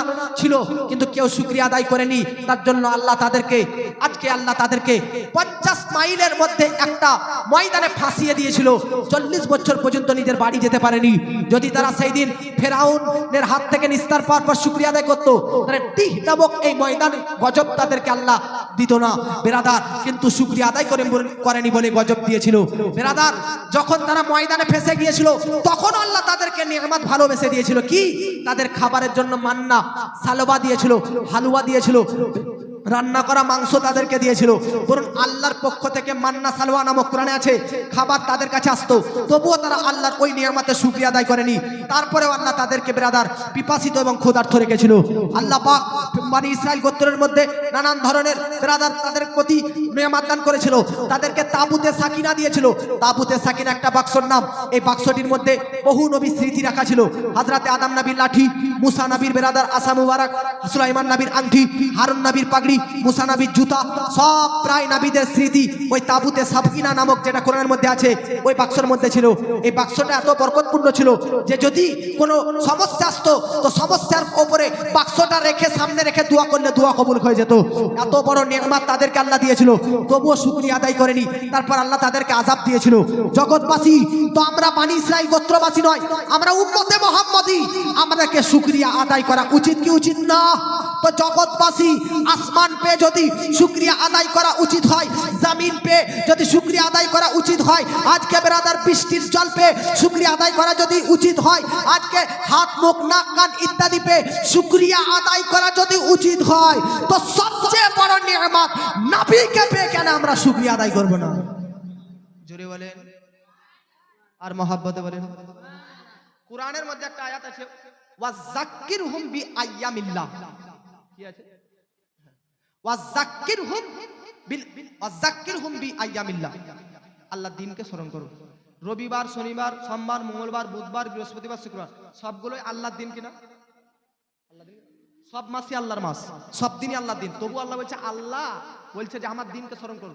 আল্লাহ তোমার তো সবই দিন, কোন দিনটা স্মরণ করবো? তো আব্দুল্লাহ ইবনে আব্বাস, হযরতে কাতাদা ইবনে মুজাহিদ প্রায় সাহাবী বলতেছে, এখানে আল্লাহর দিন বলতে তো সব দিন, তবে এখানে স্পেশাল ভাবে কিছু দিনের ঘোষণা আছে। কোন দিন? যেই দিনে আল্লাহর পক্ষ থেকে কোনো নিয়ামত আসতো, সেই দিনটাকে স্মরণ করার জন্য আল্লাহ পাক বলেছে। জোরে বলেন। 12 রবিউল আউয়ালে আল্লাহর পক্ষ থেকে নবীর সবচেয়ে বড় রহমত এসেছেন, তার জন্য আমরা সেই দিনটা সেলিব্রেট করি। এটা কোরআন থেকে সম্মত। জোরে বলেন সুবহানাল্লাহ। আচ্ছা, নিয়ামতের শুকরিয়া আদায় করা, আল্লাহ পাক কোরআনের মধ্যে বলেছে, ওয়াশকুরু নিয়ামাতাল্লাহ, দাও শুকরিয়া আদায় করো আমি আল্লাহর নিয়ামত। আমার নবী কি নিয়ামত নয়? আমার নবী নিয়ামত নয়? অবশ্যই নিয়ামত। এই জন্য বেরাদার আমরা মিলাদুন নবী, এটা নিয়ামতের, নবী নিয়ামত, তার শুকরিয়া আদায় করার কারণে এগুলো করি বেরাদার। যেটা ইমাম তাফসিরে রুহুল বায়ানের মধ্যে লিপিবদ্ধ রয়েছে, ইয়াস্তাহিব্বু। দেখুন তাফসিরে রুহুল বায়ান শুনেন। তাফসিরে রুহুল বায়ানের মধ্যে লিপিবদ্ধ রয়েছে, ইয়াস্তাহিব্বু লানা ইজহারু শুকরি লি মাউলিদিহি সাল্লাল্লাহু আলাইহি ওয়াসাল্লাম। আমরা যে মিলাদুন নবী পালন করি, মূলত সেটা শুকরিয়া আদায় করার জন্য, নবীর নিয়ামতকে পেয়ে। জোরে বলেন। আর কয়েক মিনিট কথা শুনে বক্তব্য শেষ করছি। শুকরিয়া আদায় করার অর্থাৎ আল্লাহর কাছ থেকে কোনো নিয়ামত পেয়ে শুকরিয়া আদায় করার ধরন কয়টি? কুরআনী ধরন 4টি। জোরে বলেন কয়টি? শুকরিয়া আদায় করার কয়টি ধরন? 4টি। 1 নম্বর, সেটা হচ্ছে কি, ওই নিয়ামতটাকে তুমি স্মরণ করো, বাড়িতে হোক, মাদ্রাসায় হোক, বাজারে হোক, ঘাটে হোক, যে নিয়ামতটা তোমরা পেয়েছো সেই নিয়ামতটাকে তোমরা স্মরণ করো। এটা শুকরিয়া আদায় করার একটা ধরন, একটা পদ্ধতি, যে তাকে স্মরণ করতে হবে। যেমন আমরা নবীকে পেয়েছি, তো নবী নবী নবী নবী, এটাও একটা শুকরিয়া আদায় করার পদ্ধতি। জোরে বলুন সুবহানাল্লাহ। আর এটা কোরআন থেকে প্রমাণিত। আল্লাহ পাক কোরআনের মধ্যে বলেছে ওয়াজকুরু নি'মাতাল্লাহি আলাইকুম, তোমাদের মধ্যে যে নিয়ামত অবতীর্ণ করেছে সেই নিয়ামতটাকে তোমরা স্মরণ করো। তাহলে শুকরিয়া আদায় করার এক নম্বর ধরন হচ্ছে তাকে সেই নিয়ামতকে স্মরণ করা। দুই নম্বর ধরন কি? দুই নম্বর ধরন হচ্ছে যে সেই নিয়ামতকে নিয়ে ডিসকাশন করা, চর্চা করা। আল্লাহ এটারও দলিল কোরআনে দিয়েছে কি ওয়া আম্মা বিনি'মাতি রাব্বিকা ফাহাদ্দিস। সুবহানাল্লাহ। ফাহাদ্দিস তাহদিসের নিয়ামত, তোমরা সেই নিয়ামতের চর্চা করো। দেখুন প্রথম ধরনটা আল্লাহ পাক বলেছিল স্মরণ করো। স্মরণ করার জন্য একাই যথেষ্ট, আপনি একাই মসজিদে স্মরণ করতে পারেন। কিন্তু দ্বিতীয় ধরন বলছে চর্চা করো, এর জন্য দুজন কমপক্ষে দরকার। একটা চর্চা করার জন্য চর্চাকারী বক্তা, আর চর্চা শ্রবণ করার জন্য শ্রোতা। সুবহানাল্লাহ। মানে এই যে আমরা নবীকে নিয়ে চর্চা করছি, এটা নবীর আসার শুকরিয়ার্থে এটা একটা ধরন, শুকরিয়া আদায় করার এটা একটা ধরন। সুবহানাল্লাহ। শুকরিয়া আদায় করা, নিয়ামতের শুকরিয়া আদায় করার তিন নম্বর ধরন কি? খুশি পালন করা। জোরে বলুন সুবহানাল্লাহ। আল্লাহ এটা কোরআনের মধ্যে বলেছেন কি কুল বিফাজলিল্লাহি ওয়া বিরহমাতিহি ফাবিযালিকা ফালইফরাহু। আল্লাহ পাক বলতেছে নবী আপনি বলে দিন জগৎবাসী তোমরা যখনই আল্লাহর কোন ফজল পাবে, আল্লাহর কোন রহমত পাবে, তখন তোমরা ফালইফরাহু খুশি পালন করবে। তো জগৎবাসী আল্লাহর পক্ষ থেকে ফজল আসলে, কোনো ফজল আসলে, কোনো রহমত আসলে সেই দিনটাকে খুশি বলে, সেই দিনটাকে আনন্দতে সেলিব্রেট করা, এটা আল্লাহরই হুকুম। আচ্ছা এবার বলুন তো আমার নবীর রহমত কি রহমত নয়? রহমত কি রহমত নয়? আল্লাহ কোরআনের মধ্যে বলেছে আমার নবী তো সবচাইতে বড় রহমত। কি ওয়ামা আরসালনাকা ইল্লা রাহমাতাল লিল আলামিন। সাধারণ রহমত পেয়ে যদি কোরআনে খুশি আদায় করার কথা বলে, তো সবচেয়ে বড় রহমত নবীকে পেয়ে তো আমরা খুশি আদায় করব, এটা কোরআন থেকে সম্মত। সুবহানাল্লাহ। আমার নবী ফজল কি ফজল না? ফজল মানে কৃপা। আমার নবী ফজল কি ফজল না? কোরআনের মধ্যে আসুন, আল্লাহ পাক কোরআনের মধ্যে বলেছে ইন্না আরসালনাকা শাহিদাও ওয়া মুবাশশিরাও ওয়া নাযিরা ওয়া দাঈয়ান ইলাল্লাহি বিইذনি ওয়া সিরাজাম মুনীরা ওয়া বাশশিরিল মুমিনিনা বিআন্না লাহুম মিনাল্লাহি ফাজলান কাবীরা। যারা বলেন সুবহানাল্লাহ। কাবীরা মানে বড়, ফাজলান মানে ফাজল। তাহলে সবচাইতে বড় ফাজল হচ্ছে আমার নবী। আল্লাহ পাক কোরআনের মধ্যে শুকরিয়া আদায় করা তৃতীয় তিন নম্বর ধরন খুশি পালন করা। তো আজকে আমরা লাইটিং করে, জুলুস বার করে, ঝান্ডা উত্তোলন করে যে খুশি হয়, এটা কোরআন থেকেই প্রমাণিত। কিন্তু আজকে জগৎবাসী আমরা দুঃখ পাই না। যারা দুঃখ পায় তারা ইবলিসের দল। কারণ ইবলিসের চ্যাপ্টার পড়বেন, ইবলিসের বাইনোটা পড়বেন। ইবলিস 4 বার কেঁদেছিল, দুঃখ পোষণ করেছিল।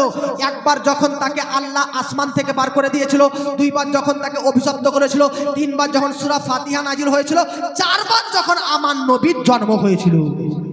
সুবহানাল্লাহ। জন্মদিন ইবলিস কেঁদেছিল আবু কুবাইস পাহাড়ে। আজকে ইবলিসের অনুসারীরা আপনাদের গ্রামের পাশে আশেপাশে আছে কি নাই? আছে। এরা সেই অনুসারীরা। শুকরিয়া আদায় করার চতুর্থ ধরন কি? শুকরিয়া আদায় করার চতুর্থ ধরন হচ্ছে যে সেই দিন ওই নিয়ামতকে পেয়ে আপনি রোজা রাখেন, দান করেন, সাদকা করেন, খায়রাত করেন। আমার নবীকে জিজ্ঞাসা করা হলো, হাদিস শরীফের মধ্যে নাই যে সুইলা আন সাওমিল ইসনাইন, সোমবারের দিন নবী আপনি রোজা রাখেন কেন? আমার নবী বলতেছে যে ইয়াউমা উলিদতু ওয়া বুইস্তু, এই দিনে আমি নবীর জন্ম হয়েছে, ওয়া উনজিলা আলাইয়া, এই দিনে আমি এসেছি, আর এই দিনে আমার প্রতি কুরআন এসেছে। জোরে বলে সুবহানাল্লাহ। নবী তিনার জন্ম, আমার নবী যেদিন জন্মগ্রহণ করেছে সেই জন্মটা তিনি রোজা রেখে পালন করছে। আর মানে নবী জন্ম দিবস নিজেও পালন করেছে। শুকরিয়া আদায় করার এই 4টা পদ্ধতি। জোরে বলে সুবহানাল্লাহ। সুবহানাল্লাহ। এজন্য মিলাদুন নবীর ঝান্ডা পতাকা উত্তোলন করা নিঃসন্দেহে জায়েজ।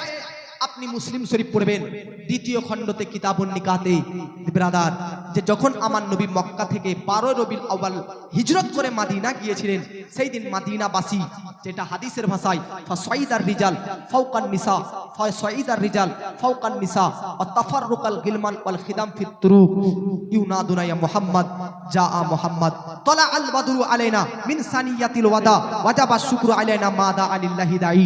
মক্কা থেকে যেদিন নবী, ওই যে বললাম না, মক্কা থেকে যেদিন নবী হিজরত করে মদিনা যান, মদিনাবাসী সেই দিন বাচ্চারা অলিতে গলিতে বেরিয়ে পড়ে, আর পুরুষ বাচ্চারা অলিতে গলিতে, আর মহিলা বয়োজ্যেষ্ঠরা বাড়ির ছাদের ওপরে সবাই ব্রাদার নবী আসতেছে রাস্তায়, কেউ বাড়ির ছাদে, নবী আসার উপলক্ষে বলতেছে ইউনাদুনা ইয়া মুহাম্মদ, যা মুহাম্মদ, নবী আসতেছে, নবী আসতেছে, নারায়ে রিসালাত, নারায়ে রিসালাত, নারায়ে রিসালাত বলতেছে।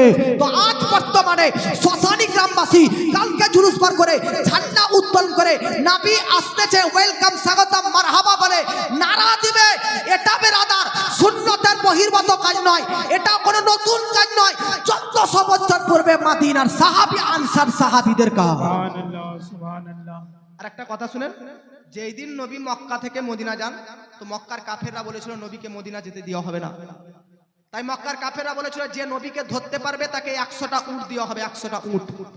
একজন ব্যক্তি নাম হচ্ছে বুরাইদা আসলামী, ই মনে মনে লোভ হলো, বলল যে নবীকে ধরে আনবো তাহলে আমি হয়তোবা 100টা উট পেয়ে যাব। তাই বেরাদার মিল্লাত ইসলামিয়া 100টা উট পাওয়ার লোভে, 100টা উট পাওয়ার লোভে ওই বুরাইদা আসলামী নবীকে গ্রেফতার করতে যায়। 70 জনকে সঙ্গ করে নিয়ে আমার নবীকে গ্রেফতার করতে গিয়ে নবীর মুচকি মুচকি হাসি, নবীকে কিছু প্রশ্ন করেন, উত্তর পায়, নবীর কথা শুনে নবীর চেহারা, নুরানি চেহারা দেখে নবীর প্রেমে গ্রেফতার হয়ে গেছে। বুরাইদা আসলামী বলতেছে ইয়া রাসূলুল্লাহ আপনি কোথায় যাচ্ছেন? মদিনা থেকে। আচ্ছা আপনি যাবেন, নেতারা সামনে গেলে একটা ঝান্ডা দরকার, আপনি যাবেন আর ঝান্ডা নিয়ে যাবো না? বুরাইদা আসলামী তখন তো আপনারা যে ঝান্ডায় যে লাগিয়েছেন এই ঝান্ডা তো তখনকার এরকম ছিল না। কি বুরাইদা আসলামী সাহাবী বলতেছে যে ইয়া রাসূলুল্লাহ আমি আমার পাগড়িটা ছিঁড়ি, পাগড়ি ছিঁড়লেন আর তিনার কাছে যে বল্লম ছিল এই বল্লমের সঙ্গে পাগড়ি যুক্ত করে নবীকে সামনে নিয়ে যাচ্ছেন নারা লাগাতে লাগাতে। সুবহানাল্লাহ। নবী আমার মদিনার মধ্যে, মদিনা থেকে কয়েক কিলোমিটার বাইরে মসজিদে কুবাতে প্রবেশ করে। মসজিদে কুবা মানে যেখানে এখন মসজিদে কুবা আছে, মসজিদে কুবা আমার নবী ওখানে তৈরি করে। মসজিদে কুবা তৈরি করার 24 দিন পর নবী মদিনাতে আসে। হযরতে আবু আইয়ুব আনসারীর বাড়িতে নবীজি বিরাজ করতে থাকে। বহু হিজরতের ঘটনা আছে, এই যে হুজুর বক্তা ওনার মুখ দিয়ে আপনি শুনবেন। তাছাড়া আগামী কালকে মিলাদুন নবী, আগামী কালকে নবীর আগমন দিন, যেদিন নবী এই পৃথিবীর মধ্যে এসেছেন, কি না হয়েছেন কি না হয়নি ব্রাদার, আমার নবী পৃথিবীতে আসবে। নবীর আসার বরকতে আসহাবে কাহাব আজকে হস্তি বাহিনীদেরকে ধ্বংস করে আরবকে পরিষ্কার পরিচ্ছন্ন নবী আসার আগে করতেছেন। নবী যেদিন এসেছিলেন ইন্দোনেশিয়াতে একটা নদী ছিল, একটা ব্রাদার নদী ছিল, নদীটির নাম কিতাবের মধ্যে বলতেছে বুহাইরা সাওয়া। ওই নদীটা নবীর আসার বরকতে শুকিয়ে গিয়েছিল। আর আরেকটা নদী শাম আর কুফার মধ্যে অবস্থিত, ওই নদীটার নাম সাবাওয়া, ওই নদীটাতে পানি ভরে গিয়েছিল। আমার নবী যেদিন আসে ফার্স শহরে ব্রাদার অগ্নি পূজকদের 1000 বছর জ্বালানো আগুন নিভে গিয়েছিল। আমার নবী যেদিন আসে সেই দিন ব্রাদার মূর্তি মাথা থপকে জমিনের মধ্যে পড়ে গেছিল। আমার নবী যেদিন আসে অন্ধকার আলোয় পরিপূর্ণ হয়ে গেছিল, শুকনো গাছে ফুল ফুটে গেছিল। আমার নবী যেদিন এসেছিল পশু পক্ষী এক অপরের স্বাগতম শুভেচ্ছা জানিয়েছিল। আমার নবী যেদিন এসেছিল কাবা পর্যন্ত ঝুঁকে গেছিল। আমার নবী যেদিন এসেছিল জিবরিল ফারিস্তা পর্যন্ত পতাকা কাবা শরীফের ছাদে উত্তোলিত করেছিল। আমার নবী যেদিন এসেছিল আসমানের ফারিস্তা বেরাদার দলে দলে নবীকে সালাম জানিয়েছিল। আমার নবী যেদিন এসেছিল ফারিস্তারা জুলুস পার করেছিল। আমার নবী যেদিন পৃথিবীর মধ্যে এসেছিলেন আল্লাহু আকবার আল্লাহু আকবার, আমার নবী যেদিন পৃথিবীতে এসেছিলেন মা আমিনা বলতেছেন নবীর নূরের ঝলকে সিরিয়ার বড় বড় প্রাসাদ পর্যন্ত আমার নজরের সামনে ছিল।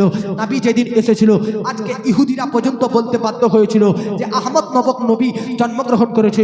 নবী যেদিন জন্মগ্রহণ করেছিল অন্যান্য জগতে অন্যান্য জায়গার ইহুদিরা বলেছে আজকে মনে হচ্ছে যে শেষ নবী জন্মগ্রহণ করলো। নবীর আসার পরে বেরাদান্নে মিল্লাত ইসলামিয়া সব কিছু মাথা নষ্ট করে সব কিছু মানতে বাধ্য হয়ে গেছে। যাক বক্তব্য আগে বাড়াচ্ছি না, যা আল হাক্কু ওয়া যাহাকাল।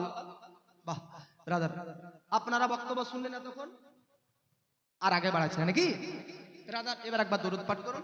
মা বোনরাও হিলেনি, অনেকে আছে, আর আব্বাজান ভাইজান যিনারা আছেন তিনারা একটু কমে গেছে লাগতেছে, তবে যিনারা বেরাদান্নে মিল্লাত ইসলামিয়া ই করতেছেন আপনারা আছেন, একবার দরুদ শরীফ সবাই পড়েন, সবাই পড়েন একবার দরুদ। আল্লাহুম্মা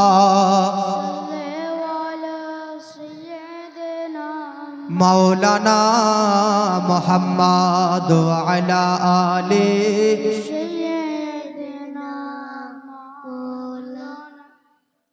সাল্লু আলা মুহাম্মাদিন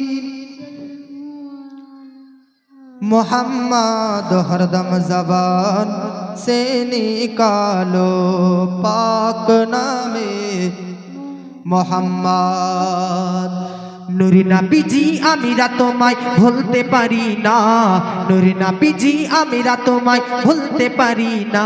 তোমার আম্মা আমিনা গো তোমার দুধু মাহালিনা। সুবহানাল্লাহ সুবহানাল্লাহ জোরে বলেন।